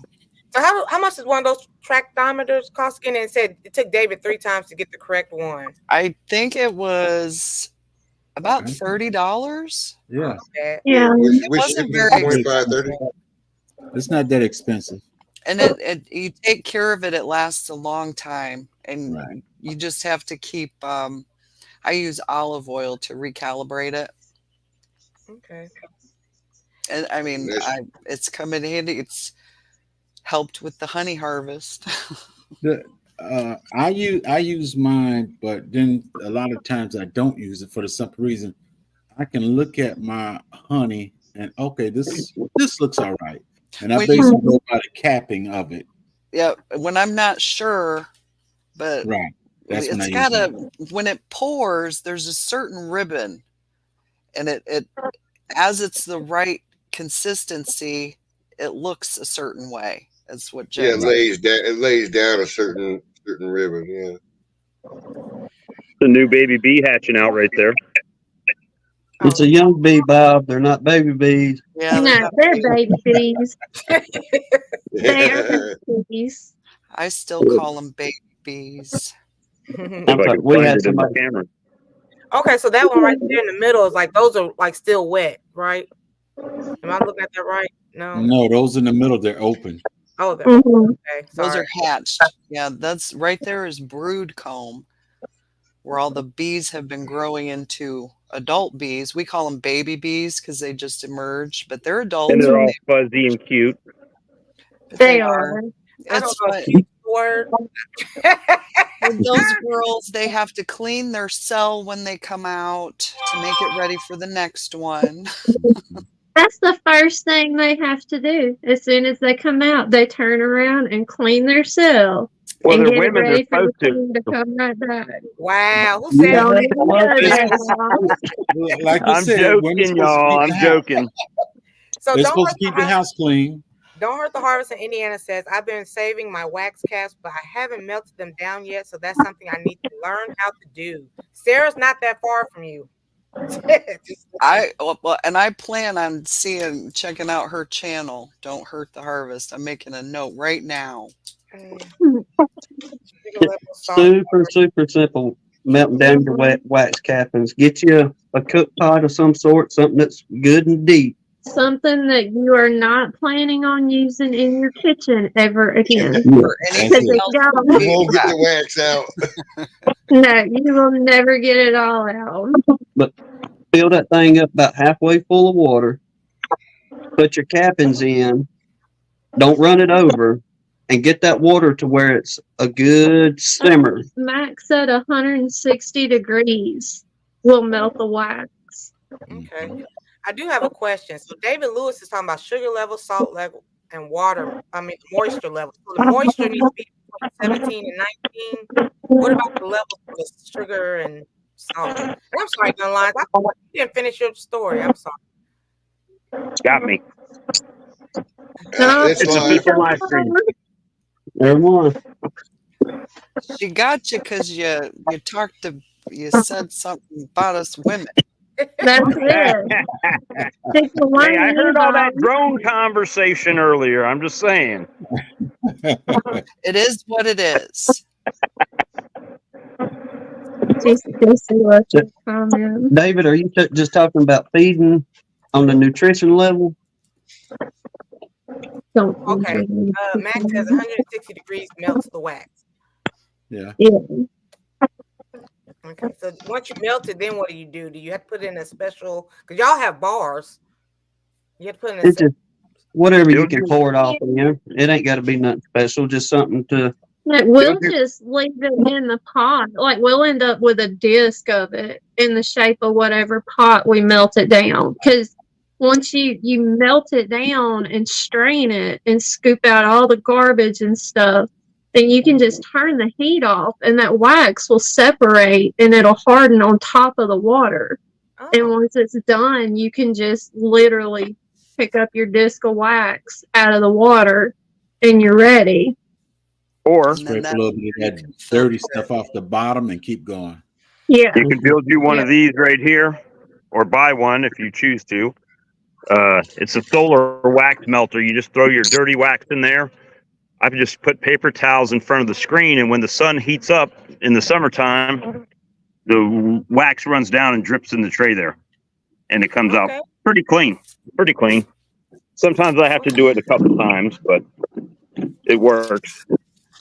Bordeaux says when you're buying your honey in stores, make sure you read where it's from. There's a problem with fake honey overseas. Yes. Yes. And as you heard me said many times, Miss T, it ain't real honey. For the simple reason it has a percentage. Is just a few of them. It has a percentage of honey in it. But if you go to 4 different stores, those are the fake honeys. You go to the 4 different stores and you buy the same kind of honey from 4 different stores and they taste exactly the same. It's not real honey. Yeah, real honey will have different flavors from different areas. Right. Even in your same yard, you'll have different flavors. Yeah. Well, and some of it is heated so high that it tastes burned. Right. They'll heat it too much where it's that burnt taste is gross. Oh, this reminds me. This is a beetle trap. Right. They have propolized it shut. Yes. Yep. That's why we quit using those, because there would be like 2 beetles in and the bees would have it completely closed up. Is there a way to undo that? No, I have to buy but these are like $1 a piece. Probably not even $1 a piece, but they do catch beetles. So I do use them, but the bees will propolize them shut. They will. Now, when you filter, you're talking about wax earlier, filtering it and everything. What's left over It's commonly referred to as slum gum. There is a use for that afterwards as well. So you can still use that as like if you use swarm traps, Mm-hmm. it helps bait your swarm trap. It keeps the smell of a natural hive in the hive, in the hive box you're trying to catch bees in. So it's an attractant. Although Bob also has a swarm lure too, we use sometimes. But Well, and you can put that slum gum in your garden too, just to mend your soil with it. Yep, Because it's a fertilizer. It'll fertilize and also attract more honeybees and pollinators. Yes. She is Sunshine said, if you live in a cold climate, could you put the hives in maybe a greenhouse to keep them from freezing? A lot of them do. Mhm. In colder climates. They have bee barns and everything. On our live chats on Sunday nights, we often read from the American Bee Journal, but we go back to the old timey days, pre-1900, and what the folks done back in the day. And I imagine for a lot of y'all folks in the northern part of the countries, you got a cellar, and they would often move their bees in the wintertime into their cellars and keep them in there until spring come around, or if you got a shed or something like that. But you need to keep it very, very dark to where there's no sunlight, because if you put them in a greenhouse or something and it goes to warming up in there, it's going to warm them bees up and they're going to want to fly. Right. Well, they don't have anywhere to go except for inside that greenhouse, and what you'll do is end up losing numbers on your bees. So wherever you try to store them, it needs to be like zero light coming in. Don't Hurt the Harbor says she wraps hers in installation and duct tape, and wax is going for $10-15 a pound. Yeah, Yeah. But you want to double you want to double that wax price? Put a wick in it. Put a wick in it. You'll get double that price. I'm not doing wicked nothing. All mine is going towards them bees. Wonky comb not allowed. That's a whole other live stream. That is. Yes. You always are knocking it down. That's why you always got a little bit of burr cone and stuff like that. They build it where they want to build it, and you're not going to convince them otherwise. Okay, let me see. Thank you, Tampa's Creek Homestead. Okay, we went from the 70s to the 60s now. It's 11:01. We keep going, or anybody need to leave? Or We good as long as I'm y'all here are. for the duration. That's it. We're here to hang out, Miss T. or usual, Jags in his 11 o'clock phone call. Let's see, Wax Master. Let's see, what other questions? You want to put a wick in it? I will say something we haven't really gotten into yet, which is just a simple process.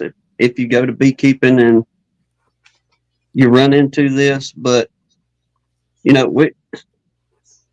without going down a religious trail, if you will, but we very much believe in our Savior Christ and God creating everything. And we look at his creation, and one of the most common senses that you can get from beekeeping, and it may sound crazy, and a lot of people they look at it and see it as a terrifying event, but if you can ever get yourself in the middle of a swarm of bees, if they are swarming, love it. Y'all, that is like peaceful, the most unbelievable experience. Yes. Like seriously, Yeah, I miss that so much. Just go sit down. Like I would go sit in the dirt in the middle of our yard, in the middle of a swarm of bees, because they're so gentle. They're not. I mean, they would get in my hair and wouldn't even get mad, kind of thing. Like it is the most peaceful, calming thing you will ever experience in your life. Okay, so Mary says she's loving this bee talk. Kodiak says the queen is 16 days, worker is 21 days, and the drone is 24 days. Welcome back, Bob Walker. I was wondering what happened to Bob. I dropped off of the phone and just came back to the office here. Okay. Whew. I'm back. Man, He said it's a windshield. I've enjoyed this chat this morning as well. Good. Well, DC, there's about half of that because we headed out for work one morning and we got a couple miles down the road and Hannah looked on a windshield and I was running about 60 and there was one lonely little old honeybee and buddy, she was holding on for dear life. Windshield wiper. I was like, no. We stopped and turned around and took her home. Yep. Turn around and take her back home. Oh, all that for that bee. That is so awesome. Now, see, before you keep bees, you're like, oh, a bee. But Yeah. then Yeah. after you keep bees, you're like, oh, a bee. Do you need anything? Do you want to buy a car? Well, little That's it, Sarah. That's it. Love that shit. will the cicadas interfere with the bee production this year? I don't know. I Cicadas. don't think I don't know. I don't think so. I don't think so. I don't believe the cicada is any kind of predator to my knowledge. Now, if I'm wrong, please correct me, but I don't think they're any kind of predatory. they are like somebody I know, their dog ate some and was allergic. They're like shellfish. If you're allergic to raw shellfish, you're allergic to cicadas. Well, if you put a bee in your mouth and eat it, I'm pretty sure you will break out too. Well, yeah, you don't want to do that.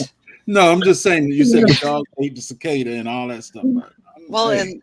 and another neighbor of mine, her dog found a bee on a flower and got stung in the mouth and then got diarrhea. Said, yeah, that's unfortunate. You gotta let them just do their thing. Leave them alone. Mhm. Bob, why are you cooling your honey? Well, it's a cream. The cooled honey is a creamed honey, so that just helps get it to crystallize and congeal better, harden up, if you will. Because otherwise, I mean, this is a creamed honey that has not been refrigerated, and it will start. You see how it's starting to sag on the bottom. Mhm. Right. So it just is easier to make it spreadable. And then I'll take it out before I sell it. Yeah, I got dead spots in my yard. More than just bee dead spots too. I'm reminded of JP the Bee Man. It was his videos that I discovered The first. drone? Okay, and he gets a drone and he'll pop it in his mouth and say, "Oh, that's an Italian drone. It tastes like garlic bread." Yeah. And And Yeah, happy to be that's there fine. talk about them. that's one of the Portro's things. Backyard Bees and Honey said, "You can eat a drone. They don't have a stinger, but I'm not going to try it." And that's what reminded me of JP doing that. When you don't know anything about bees, and then you got somebody that knows about bees, they'll take bees and hold it, put it in their mouth, and do all these certain things. On things you just don't know. All you looking at, oh, he got a bee. But if it's a drone bee, you could do all that stuff with it. And So Anybody make flavored honey? yeah, this one is strawberry. Oh, strawberry. That looks delicious. So I've got Oyster. I've got I have strawberry. a honey that's smoky sweet. Smoky sweet. Yeah. You can Wow. make a hot honey, River? put pepper in it. Yeah. Okay. I got 2 hot honeys, strawberry honey, Snickers honey, Girl Scout Thin Mint honey, What oh, the wow. what? and cinnamon and plain. So I went in on the honeys. I started to do the cream honey, but somebody else I know started doing cream honey.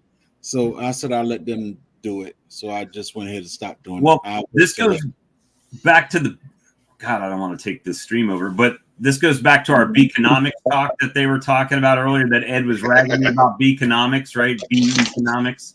So you can get here where I'm at $10 a pound for honey, regular honey. I get $10 a half pound for flavored honeys. So if you're a smaller beekeeper, you're only going to make a certain amount of honey.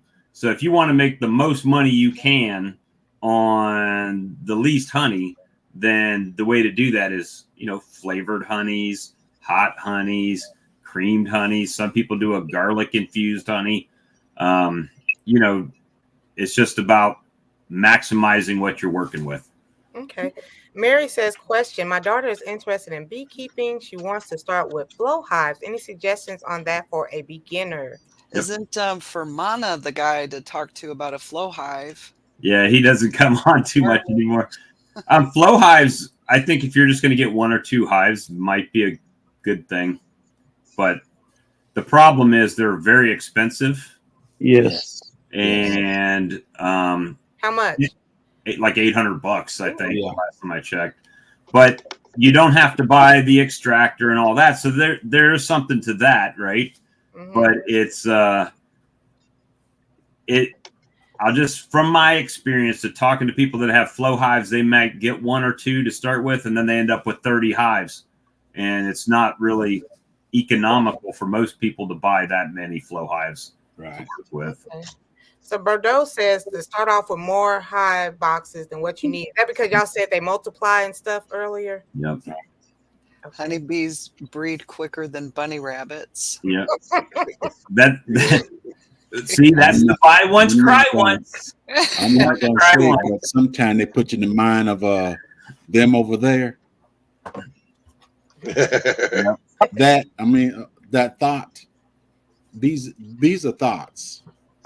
Oh. Good thought. Oh. Okay. Oh, I'm sorry if you other ones didn't get it, but Miss T, she caught on what I was saying.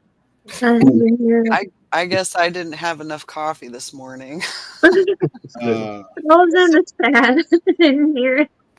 A hive lifer? Hive lifter. Sorry. Okay. Hive lifter. Makes sense now. Hannah has hers. All she got to do is give it 3 meals a day. Hey, I give my hive lifter 3 meals a day too. That's it. But it back talks. I think that's the only thing. It does back talk a lot. I can't afford a lifter, so I have to do the work myself. Me too. According to California. Hey, Miss T, I saw you had put a comment up there from somebody asking if there was any beekeepers in Maryland. Oh yeah. I tried to put it in the chat, but I don't know if they saw it. But Sawmill Charlie, he has a YouTube channel and he's in Maryland and he does a lot of like educational videos for beekeeping. He also goes to meetings out there, right? Yeah, he's in a big bee club. Mm-hmm. So that would be, if you're in Maryland, that would be a good person to start out with or reach out to. There you go, David.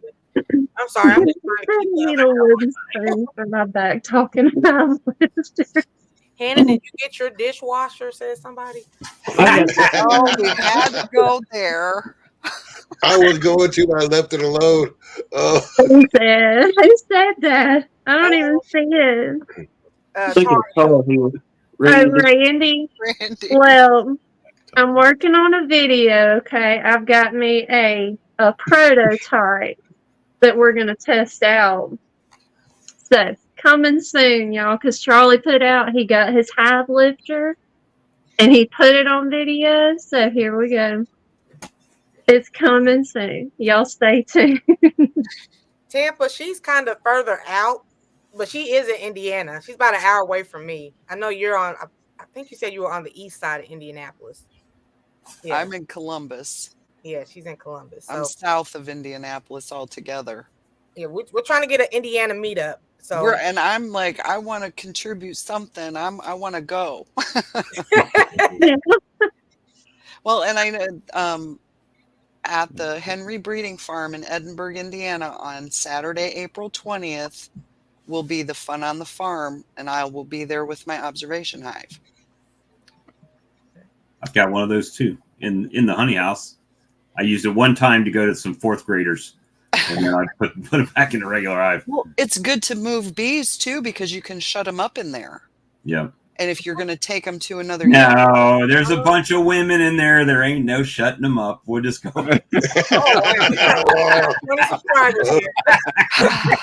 We're going to continue with the theme. I just lost. Good one, Bob. Good one. Good one. Well, there goes half the viewers right there. I know, No. right? Actually, how long are you going to go, Miss T? Because I'll share this with my audience. We'll get another. Yeah, go ahead. I mean, if everybody's fine, we'll just keep going, I guess. Let's ride it till the wheels fall off. Ain't Anne nobody Marie, gonna call me to work, so I'm good. Anne Marie, if you can screenshot that, Gunline said they were dropping theirs, and Sarah dropped hers, and everybody's sharing it out on theirs, so it could get a little confusing. It's going to Just be. a little. Yeah, if you want, because I shared it so that it would show up in my lives later when you're looking at my channel, because I want you to be able to see it later. We're Oh, But Miss T's is the place to be. Miss a T. quarter of us are That's here. it. Okay, Bob, you just came up.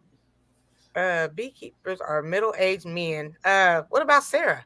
Hey. You don't have good filters between brain and mouth. Yeah, you don't. I'm trying I'll to get get my firing back. son. I'm still on the drone topic.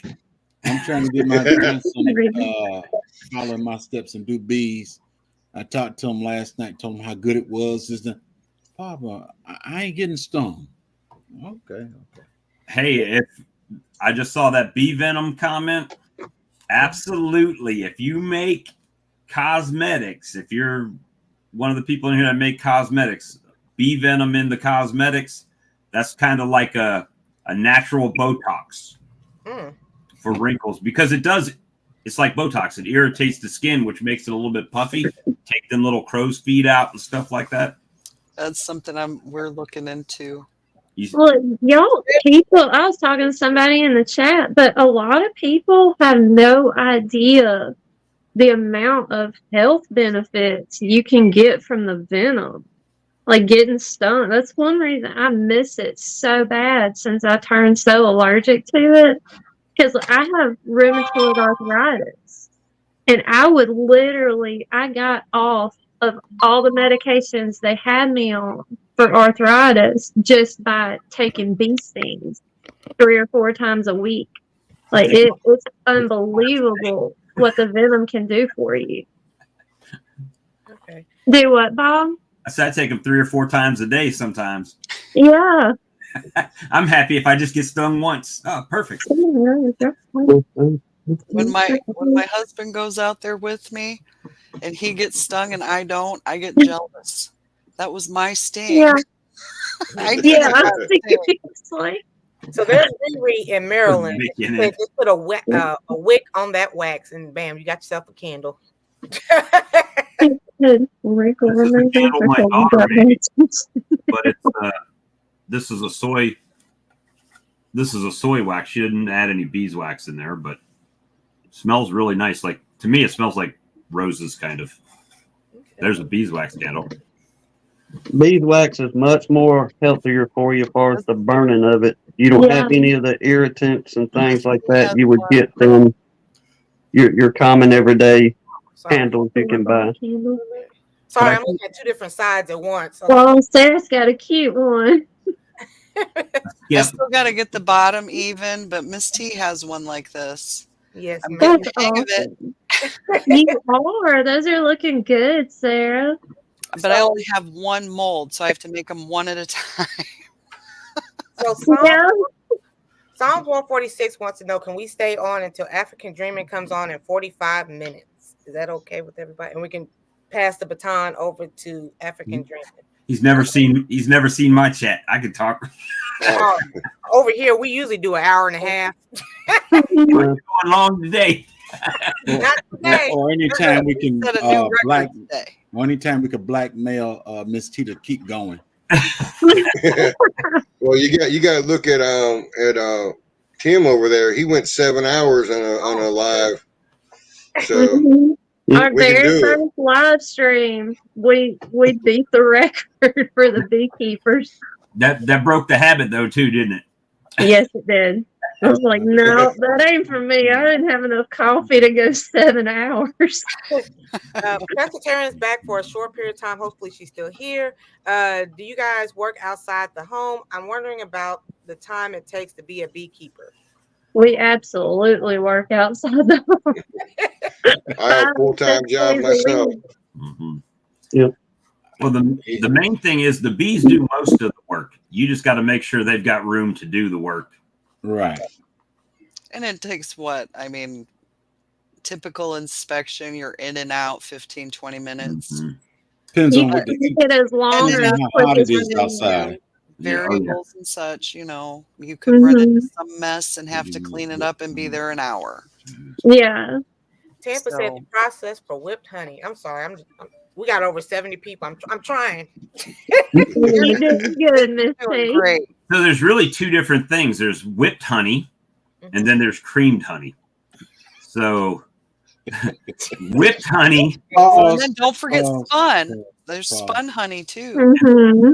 spun honey. So with whipped honey, you could basically do that in just a mixer, right? But you're whipping air into it, and it's more frothy. A creamed honey is more like I forgot, I got peanut butter honey, right? So that's another creamy honey. So it's more spreadable with a knife. You put it on toast or a bagel, or Ed's got one there. Oh, So, sorry. honey. Did I miss something? Okay. Oh, there it is. Okay, I'm sorry. My comments are on one side and then everybody's on the there we go. That's creamed peanut butter honey. Wow. Excellent honey. If I you like do peanut have a butter. question real quick.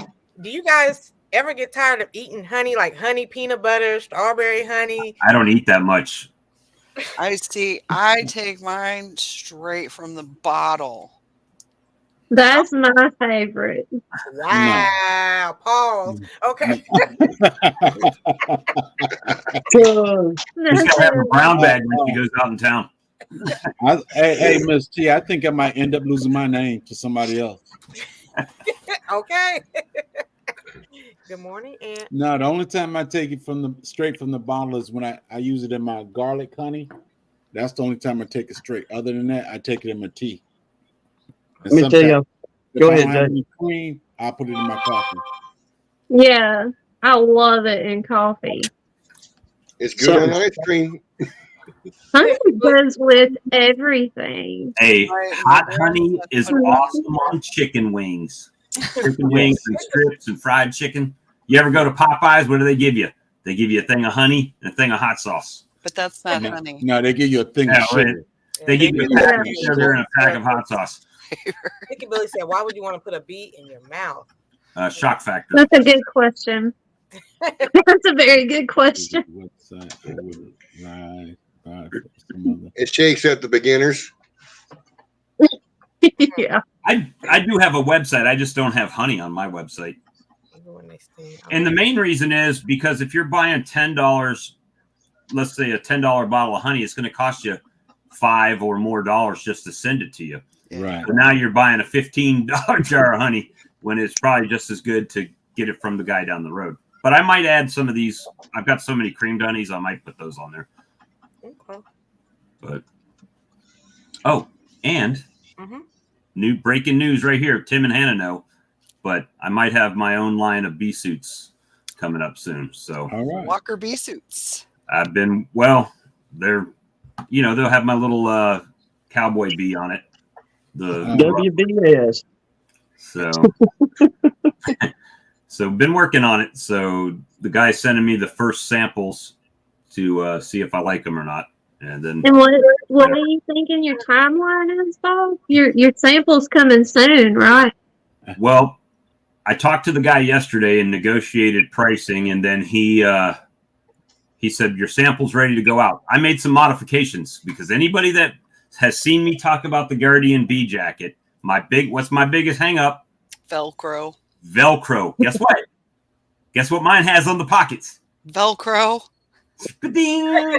So it definitely will have Velcro on it. And Okay. so it'll be a reasonably priced mesh bee suit. lightweight red bee suit. So. The only thing I got to say, Bob, if somebody order a bee suit from you and they tell you that they're 6 feet, don't send them a bee suit for 6'6". You got the well. See, my problem is I'm 6'2" and I buy the size that supposedly fits me, but when you bend over, your whole plumber crack. Bees find that 3/8 gap. I got a whole bee suit, and if I put it on, my leg is weight. You got to be at least 6'6", and it'll fit you good. Yeah. Tiki wants to know about purchasing a beekeeper package on Amazon. It comes with the suit and all the tools you need for beekeeping. Do you guys recommend Amazon? After That's how we started. Like that was our first set we bought was off of Amazon. And we still have those boxes. Like they held up fairly well as long as you treat them. Like either paint them or put a varnish or something on them. Like we use marine varnish because we don't like the paint and we like the raw wood look of the boxes. So as long as you take care of it, it'll last you. Yeah, that's I think if you're getting started and you don't know how serious you're going to be at it, probably That's definitely the way to go. Be as thrifty because hey, just it's the reality of it. You're going to start, your bees are probably going to die. I mean, you got a good chance of them even if you've been a beekeeper for a while, right? So, See this here? Oh yeah, Greenwood. I've been talking about meeting Miss T in Greenwood. Yeah, that was our meetup spot. Because that's halfway for each of us. So I'm excited. Psalms is in Chicago. She wants us to go up to Gary. Or Hobart. I don't know, but that's way up north up there, isn't it? We gotta find middle ground. What I understand is if you go to Gary, you'll have to wear like bulletproof vests. Yeah. So have a lot of bee suits. We got to make our bee suits bulletproof. What? If we go to Gary. Don't forget the pack. Okay. I got it up. My SIG ammo. Again, there's everybody's link. If somebody wants to screenshot it and try to find everybody's channels. Somebody's been dropping a lot of the links in your chat, Miss T. Yeah, that's Anne-Marie and OCD Chick, and I thank them very much. Well, yeah, I'm in the StreamYard chat, so I'm trying to get yeah, our screens look a little different on this end. comfortable. Am I freezing up on you, Miss T? You're fine. You are fine. I guess I am. Hey, Valerie. And then Don't Hurt the Harvest is near Cumberland. Yeah, I'm gonna leave that up to Sarah to find the common ground. Email me, guys, because I'm going to try to go find your pages and stuff, but I don't know what I'm going to be getting into this afternoon. I've got a lot because I've still got stuff to go through that I got to scrape off and get ready for the next ones. And there's a lot of work involved, so I'm going to have to do it. Cancer sales. Okay. But if you email me, I'll see it because it goes to my phone. Thank you, Anne-Marie. We still got 70 plus people in here. Okay. Oh yeah, it's gonna jump up. Is the so everybody was talking about bee suits earlier while I was driving, and yeah, they're hot. I mean, the biggest I can deal with the heat and sweat, but what Ed probably knows about this, and Ed knows about this. But with the glasses, when you lean down and you're looking at frames, the sweat drips off your forehead right inside of your glasses. Trying to look through a waterfall. Then it starts slipping down your nose, and I've had my glasses fall off inside my veil, and I can't see anything. So I put my one video that's entitled "The Struggle Is Real." That's what was happening that day. The sweat was dripping down my glasses and causing a glare off the camera, and that's ow. But you will be surprised if you get into beekeeping as far as like, selling your honey. Especially when you first start, it'll go like that. As soon as people know you've got it and you put a price on it, they're going to buy it. I mean, that's why I'm sold out. And don't compete with the grocery store. Don't be putting grocery store prices, them cheap prices on there. Don't do it. Riri Mine's wants to know. $10 a pound. My creamed honey is $12 a pound. So Let them taste it too. Yes. when the bees sting you, are they showing you love? No. Oh, No. Well, watch some of my videos. There's a lot of hate that goes on in my yard. Yeah, it's not A lot of love. it's love. My hands are stiffer and hurt in the winter when I'm not getting stung even few days. Yeah, for some reason after I get that, everything limbers up and I can move better. Apotherapy. You know what happens to me when I get stung? My sinuses, like I have Open a bad up? sinus problem, they start opening up, right? 'Cause Yeah. of that antihistamine. It's like I keep expecting for my throat to close up after I get stung. No, it's like I can breathe. It's called bee health. I know it. Exactly. I want to try everybody's honey. Everybody send it to Anne Marie. Okay. Oh, you gonna do me like that, Ann? You gonna do me like that? Okay. Bordeaux said he has time today. I'm not doing 7 hours, so you Miss T keep said, that "No, I going. got some things to do soon too." No, if I do 7 hours, ain't no work gonna get done out there on that beehive. And shout out to Well, people. you know why we do all that time is because we're no life beekeepers. Do you Ain't remember? got no friends that talk to, Oh, we're talk to all the bees friends. and to YouTube. That's what we talk to. I tell my bees everything. And I thought it because I didn't have a real job.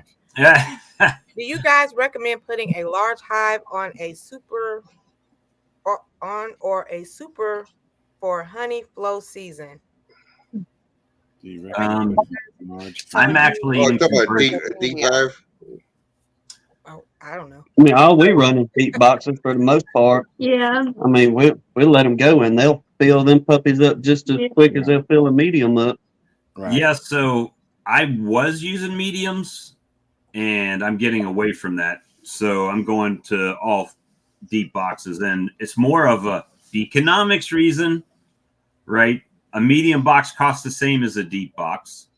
You can use the deep box as a brood chamber. Some people use mediums, but most people don't. And the frames for mediums are a little bit more expensive. So it's a little And bit if you cheaper. put a Or they do that. medium in a deep box, you get this. Or They you can make buy their them. own. You can order them from Sarah. They're called convertible frames. I I've got some didn't of have those a too. deep frame in my. I only had a medium frame to put in my deep box, and so they filled in the space. Lord, Well, anybody eat more than 5 gallons of honey a year? I don't think I eat that much. I I eat don't- very little honey. I the just thing about eat it. Sarah's frame, the thing about Sarah's frames is that you can actually make comb honey with hers. Yeah. You cut Yeah. that off the bottom, and make comb honey. Yeah. Ooh, that's a good idea, Ed. Some of that. Arigato gozaimasu. Yeah, everybody wants to have peanut butter honey now. The peanut butter honey. Yeah. Yo, come on, so. That's, The most honey we usually eat is what Todas. Hannah typically cooks. I know You a know- little bit, Sarah. Sarah, you and swallowing that honey, you are now the Oh. honey slinger. Lord have mercy. She's like, I go straight out the jar. I do. All right. Is whipped honey a drone? pretty No. much. Anne Marie, I'm Got gonna a have whip, to put you in the corner. Yeah. Hey, Miss Shirley. I like seeing Miss Shirley in the chat. Everybody. And the misconception is that you need a lot of land to do bees too. You don't. Have Okay, sunshine. You can keep them on your roof. The main thing though is if you are in a HOA of any sorts, you better rummage through that paperwork and make sure they don't have any fuss about having livestock. Yeah. Yeah. Dot your I's, cross your T's. Yeah. Because you're not gonna be able to say those bees are your children. Yeah. That one ain't gonna work there. No, they're not No. dependents. And I mean, imagine they that are tax return. dependents, but- I got 1 million children in this colony. 10 colonies, 50,000 a colony. That's pretty good a number of children deductions. Mhm. Bob and Son of One. She needs to know y'all channels because she want that flavored honey. Oh, Walker Bee Ranch is mine. And that's Son of One Bees up there. Yeah. 263. Yeah, 263. And Don't I've forget got, that. You can actually Google that, and I have my phone number on there and address. Wow. A P.O. box or an address? It's an actual address, street address. you got a Oh. Guinness Book of World's Record winner right there, beekeeping gardening. Oh, really? Yeah. Yes, as a matter of fact. He grows very large vegetables. Oh. Like I think that was a zucchini or a Now where? And I'm Cucumber. forgetting the area that he's in. I know it's across the pond. yeah, he's in the Yeah. UK, but I'm not sure what Yeah. town. Man. Hickabilly said Gary stinks. It stinks. Gary, Indiana. Nobody does. wants to go there. Think So of- maybe I need to put up the flavored honeys on my website. Just Yeah. know, You should think about that, Bob. And they just got popular. Yeah. but shipping's Go by for it. weight, right? So just know that the shipping's going to be crazy on it. Well, and I think that when I shipped 1 pound, it was $8. I shipped 10 pounds to Canada, a 10-pound box. It cost me $116. Yeah, Yeah. that's If you use a flat rate box, you get away with a whole lot. We just Mhm. talked about you earlier, Jay Jordan. You sang a song for Sarah. yes. It was the other day, yesterday or the other day. Sarah, to are the you dentist. got Hanley's Homestead? Another Indiana resident? I will check out that page too. JP or PJ? I think it's JP. Good to see you, JP. I was listening to y'all talk about not wearing perfumes and stuff out to the bee yard, and then Jeg saying he was the king. And in my mind, I just had Jegs walking out to his bee colony singing in his Barry White voice, "Let's get it on." That's it. That's it. How does he say? Oh, Hey, looking at Put a little bass in your voice, and that woman, she'll just melt in your hand. So Hanley, me, myself, and pause, Sarah. pause Okay, myself. pause, Jags, always. Me and Sarah are in Indiana. There's some other people in here in Indiana. We're gonna try to meet up sometime. This is my first time seeing you. I'm glad you're in Indiana as well. Whose channel is Hanley on? Is He's that- got his own. Got his own, yep. Oh, okay. There's on his if you Oh. want. I don't know. There's so many people shared the stream. I know. I have to take my glasses off while in my veil. If I did that, I wouldn't be able to see anything. Yep, looks like a bee. Like Put it back. I was showing you, these glasses right here, these are some of the best glasses to have Let me when get you're that dealing over. with bees. It goes around your head, and Mhm. Shout out to Jigs without the glasses. Hey. These are the worst ones to have in the bees because when it's sunny out, they darken up, and the Oh. bees hate them. They Oh. hate them. it makes you look like a bear. Oh, she put your Thank honey you, on. Shia Sunshine. Mhm. Yes, try that creamed honey on sliced apples. You will not regret it.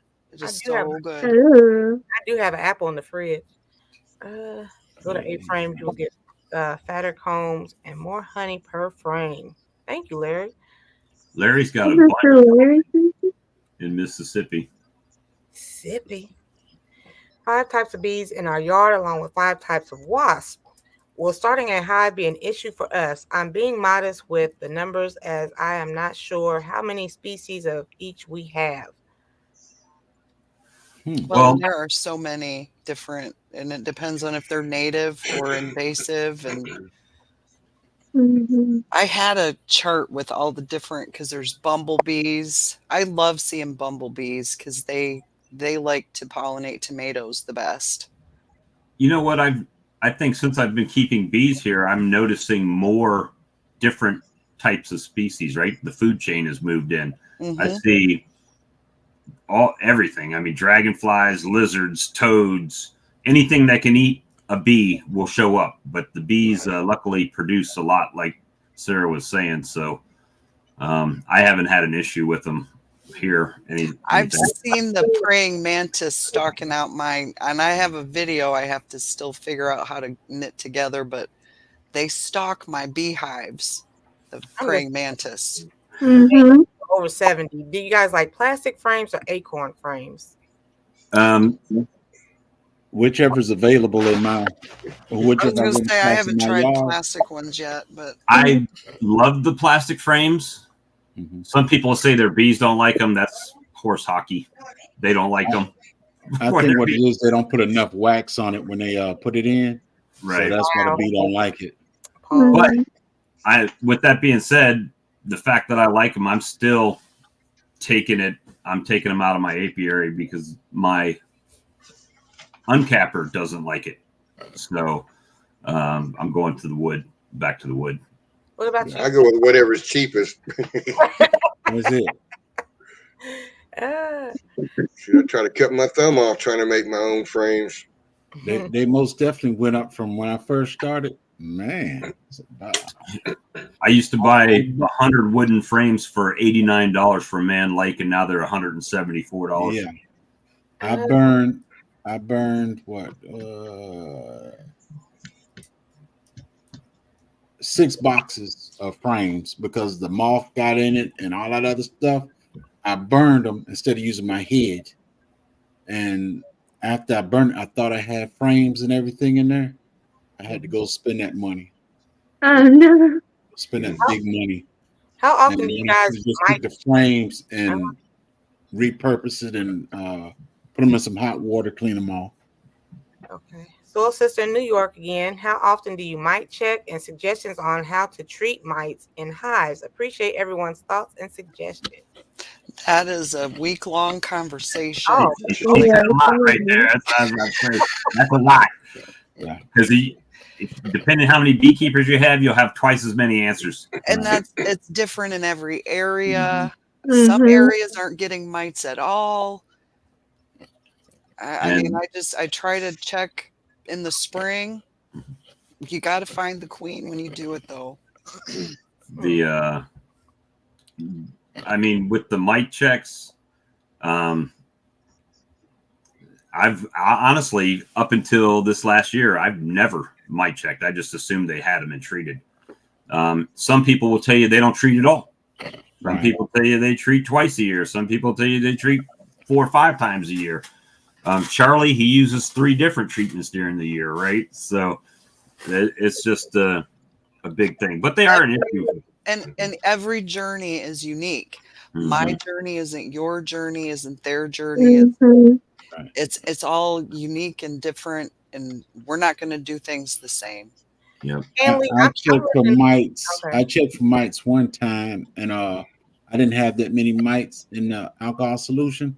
I said, I'm good. I stopped doing it. Oh, wow. Okay.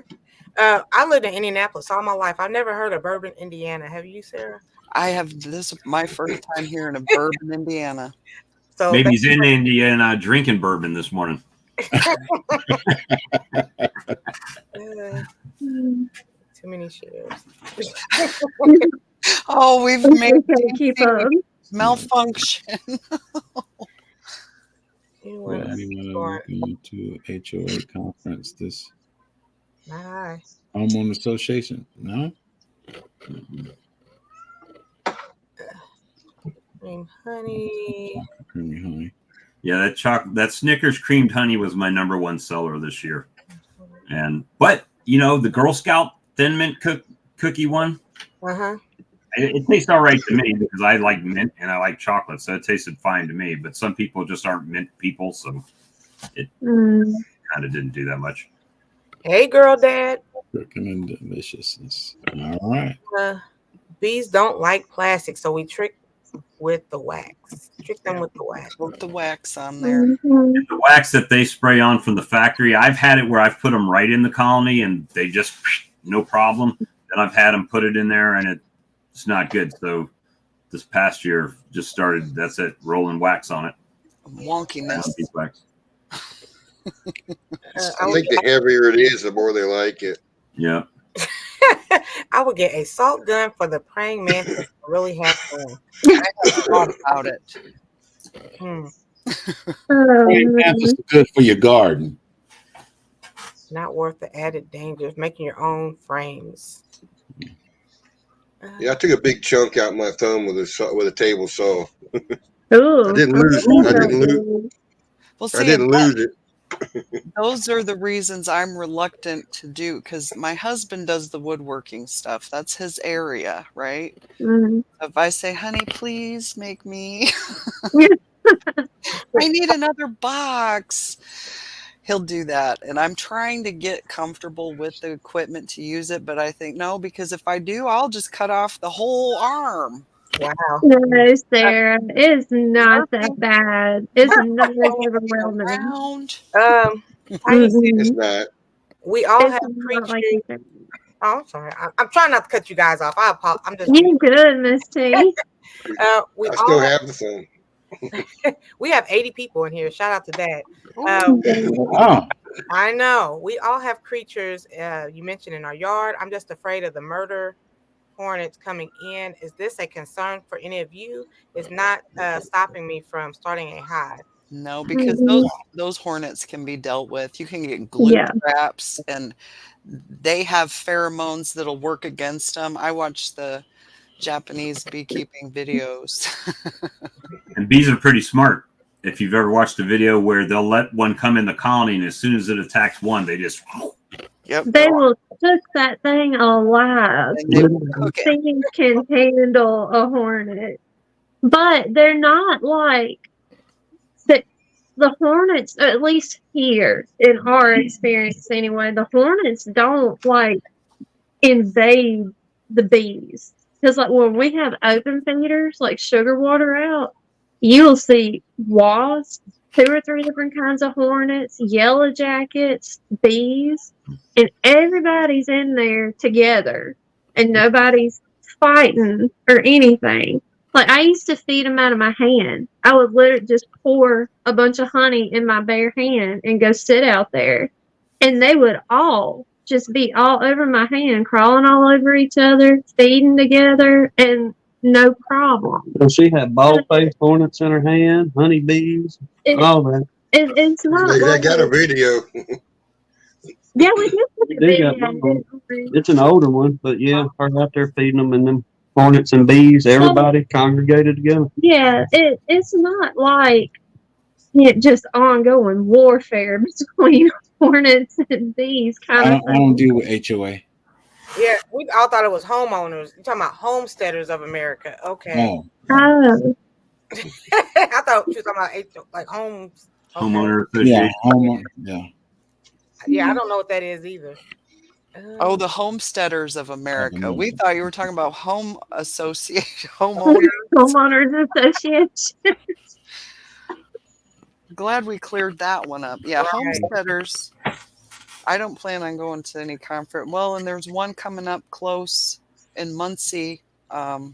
It's for the Indiana beekeepers. I can't go to that one right now. I had to give my money to the dentist. Mm. But we're getting it. It's good.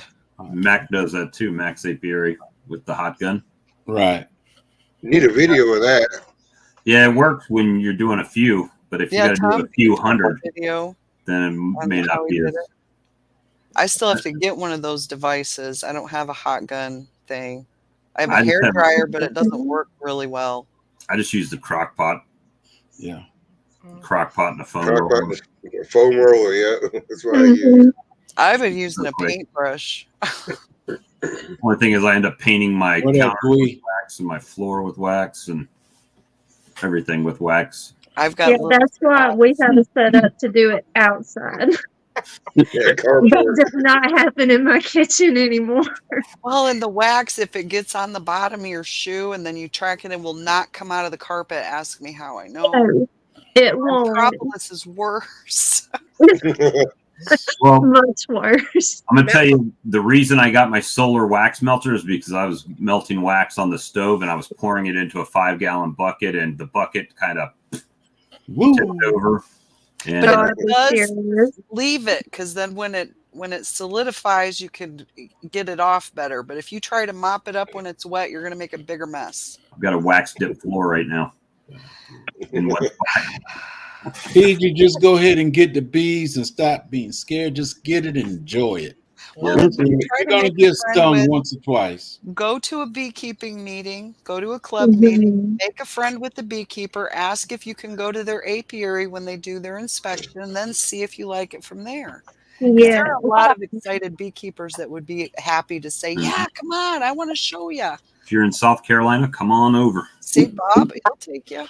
Riri said her bees dealt with a nosy possum and a big booty raccoon. Oh, shout out to the big booty raccoon. And what's wrong with that? Bees can take care of themselves. They do.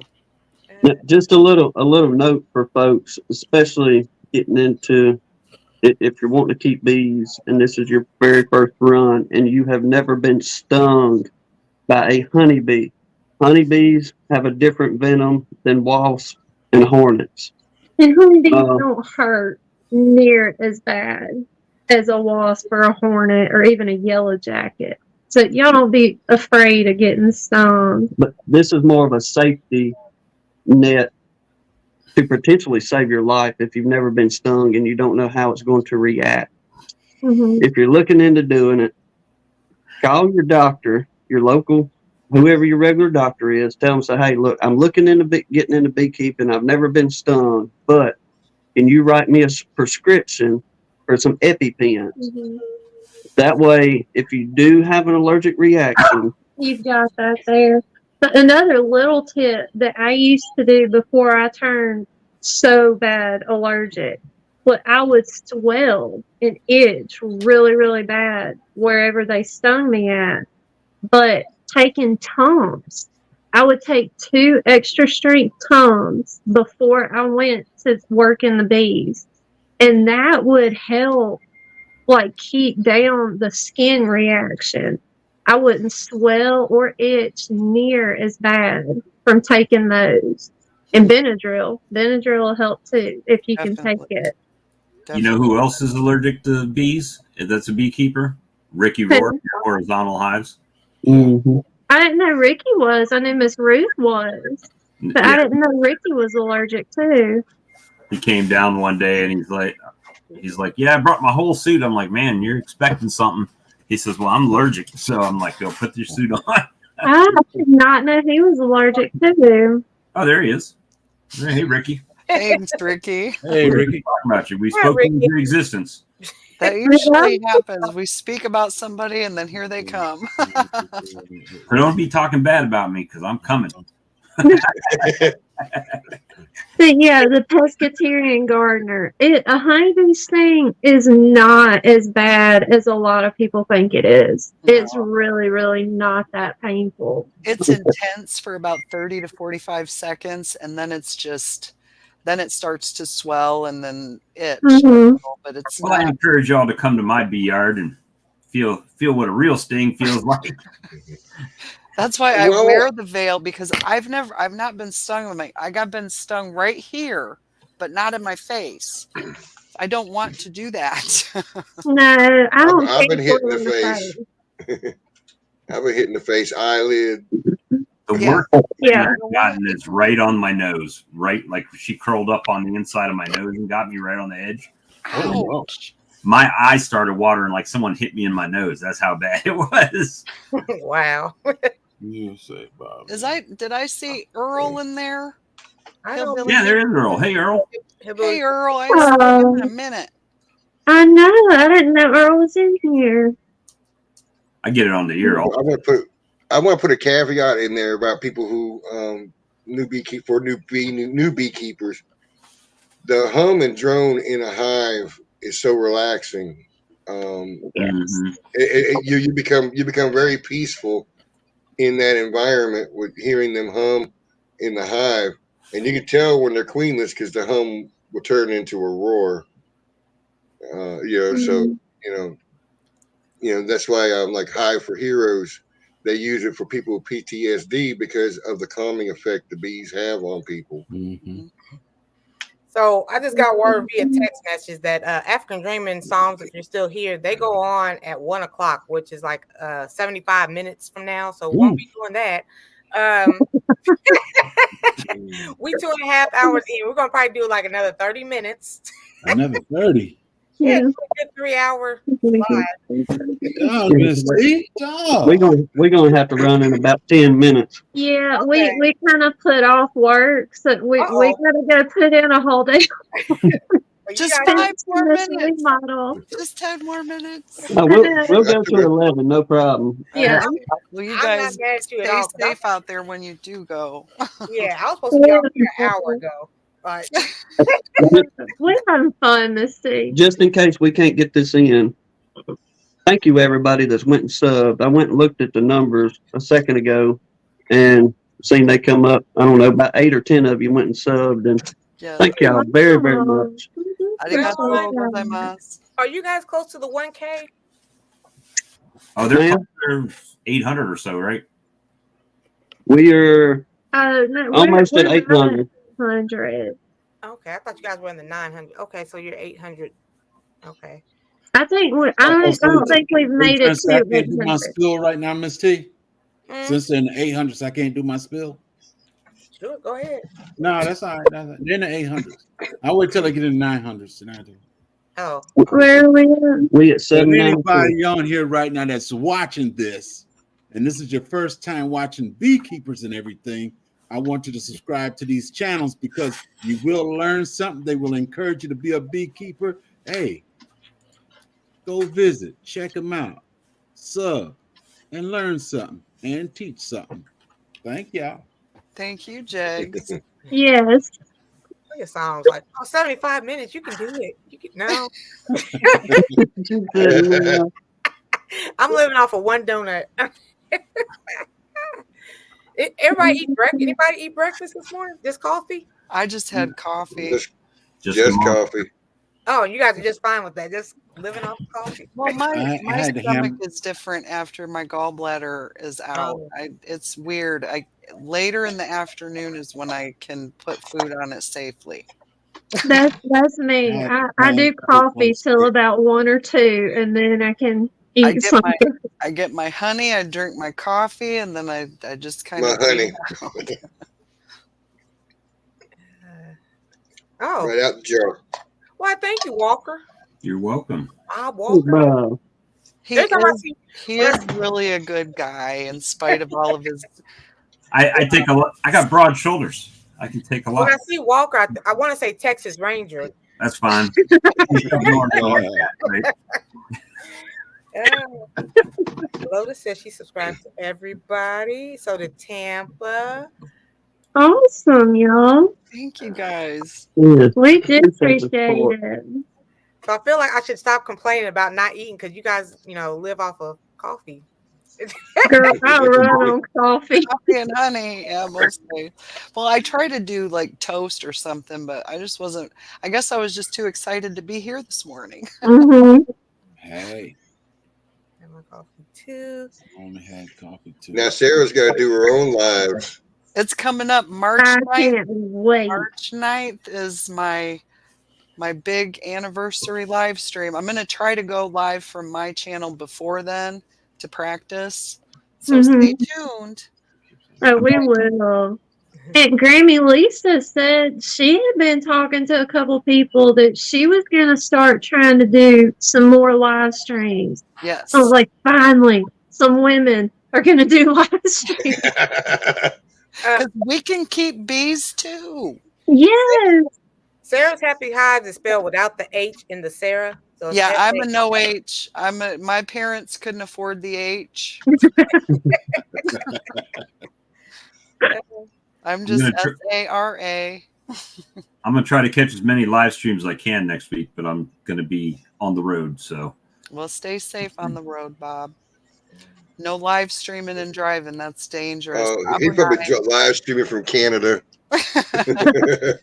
I'm gonna try. We'll see. They might boycott me at the border if I go live. So David said this was a great live. We got about 20 minutes. Anybody want to add anything? Hey, Grandma Faye. Hey, Faye. Yeah. No, see, Tim was over there talking a lot till I came in. This is exactly why I stay out of a lot of live streams. I was suckering you in anyways earlier when I was talking about Beaconomics. I knew you'd follow up. Yeah, that's my favorite Thanks, subject. Pescatarian Gardener. Appreciate you.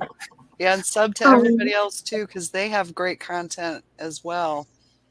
Look, I tell y'all the God's honest truth. If you just want to see an absolute hilarious train wreck of what not to do, go check out our video. Oh, wow. Well, and don't be afraid to make mistakes. You're going to make No. mistakes. Just learn what you can and don't compare yourself to anybody or you'll compare yourself Yeah. right out of the room. That's it. Just Beekeeping have for fun. Dummies. Yes, I have That was, one. that was very helpful. Trying to Mhm. find out about the bees and everything. What about the Beekeeping bee for Bible? Dummies. What about Oh, the I Yeah, got that too. Jake, was one person in the chat already said I went and ordered that Beekeeping for Dummies just now. They got it on the Hey. way. Oh, there goes I've Sarah. got that one as well. Beekeeper's Yeah. Bible. Yes. That book is too thick to be holding up. I got it sitting right there. Hey, I've got a question for the panel. Okay. There's a lot of good information. If there was a brand new beekeeper, someone looking to get into beekeeping, and they've made the decision they're going to get bees, what would be the one thing that you would recommend them to do or not to do or whatever when they start? Take your time and be patient. Bees. Yeah, be patient. Don't be scared. Because they can tell when you're scared. I promise. Or it seems like they can anyway. Just like you said, just take your time Take your time learning. and learn everything you can about the Apis mellifera. What Hmm. they like, what they don't like, because there's a lot of things that there's a lot of things out there that some beekeepers tell you it's not true, like bananas. If you eat a banana before you go out in the hive, you're going to get stung. Somebody did you can eat a banana and won't get stung. We've taken bananas down there and fed them and didn't have a problem. See, Yeah. so on it's that, like, you well, know. but it does smell like their attack pheromone. If you start A little smelling bit. bananas, they're stinging. I have a Mhm. question. So if you drop the box, they get mad. Yes. Oh, they get Oh, furious. yeah. I Definitely dropped a don't drop. frame one Don't time. I drop never it. dropped the whole box, but Or just a oh frame. my gosh. Even if you just drop a frame in there, they come out Mhm. like little Right. starfighters, little TIE fighters. Once you've been keeping There's bees Sarah's for a geek. while, you'll see stuff. You'll learn to do stuff that you see other beekeepers do, like wearing them big gloves and all that stuff. I don't do that anymore. I Oh, wear rubber gloves because I want to be able to hold what I have. Mhm. Them big gloves, they just get in the way. Oh my Yeah, word. I agree with I you, use Jay. I want to I do use the it. 9 mil, the 9 mil gloves. Right. Is too sticky, so I use those nitrile gloves. I would probably say, and this is the thing, right? So you do all your studying, you're watching your videos, reading your books, you got your equipment, you've ordered your bees, and then you get them. And you're so excited about getting these bees because you've been waiting and getting your mind right on it and everything. And then you put them in the box. And the first thing you want to do is go out there and check them every day. What's my bees doing? Are they building comb? Yeah, So my advice is fight that urge. don't. Right. Don't. Yeah, don't go. Mhm. There's That's why nothing. you have to get more than one. And my goal was to have 7 so that I That's could what get I in was gonna one say. every day. That Now way I've you got- can. Now I Get your can get bee in a fix, couple right? each day. Okay. But Yeah. So I mean, that's the thing is, when I started, that was me. I wanted to go out and check them every day, right, and see how they're doing. But really, I found out very quickly there's nothing that you can do when you first start but mess up, right? Mhm. You leave them there, they're going to do what they're supposed to do. But every time you go in there, you're disrupting what they're doing. So give them a couple weeks before you go in there and check them out. Definitely. Right. You let them do it. Well, what I gotta say though is my name is Ed. I'm addicted to bees. Oh, yeah. Hi, Ed.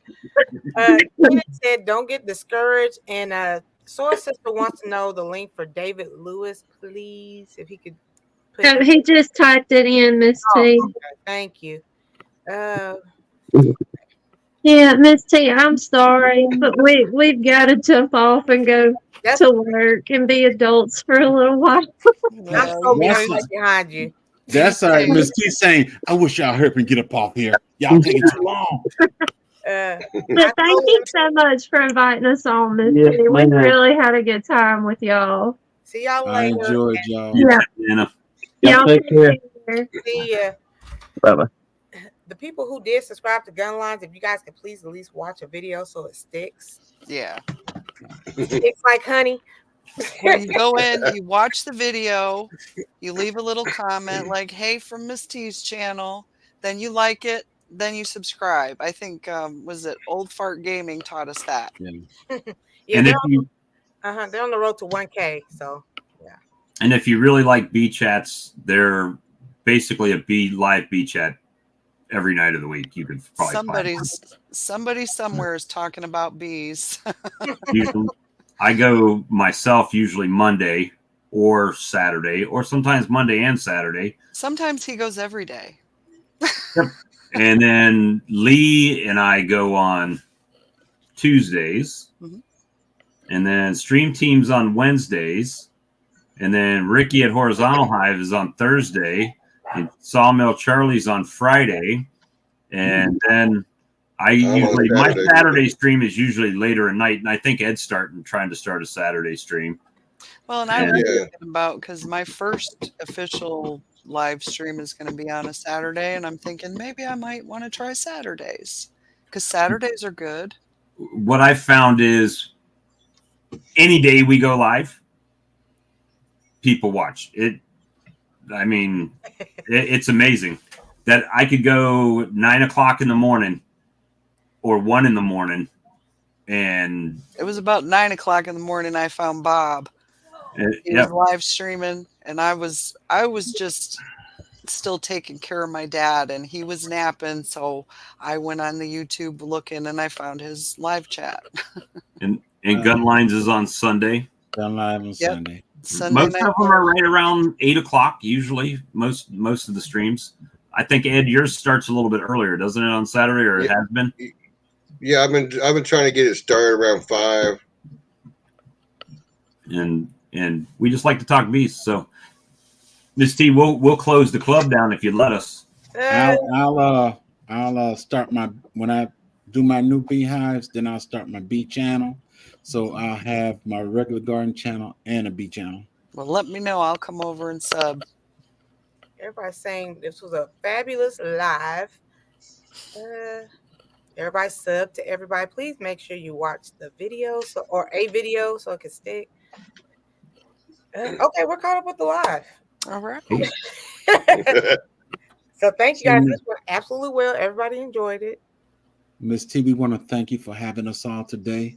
Yes. Not many Yes, people ma'am. want to pull us bee people up here together. So I just want to say thank you. And You know what? I want to give a shout out to Jed. we'll This is one of the we'll first do it times again. nice. Towards the end. Usually like, stay on longer, Miss T. Well, hey, it's after 12 o'clock, and I got some work to do out there on the carport. Uh-huh. I gotta go out there and shave some wood and cut some more wood, and it's just gonna be a wood type day.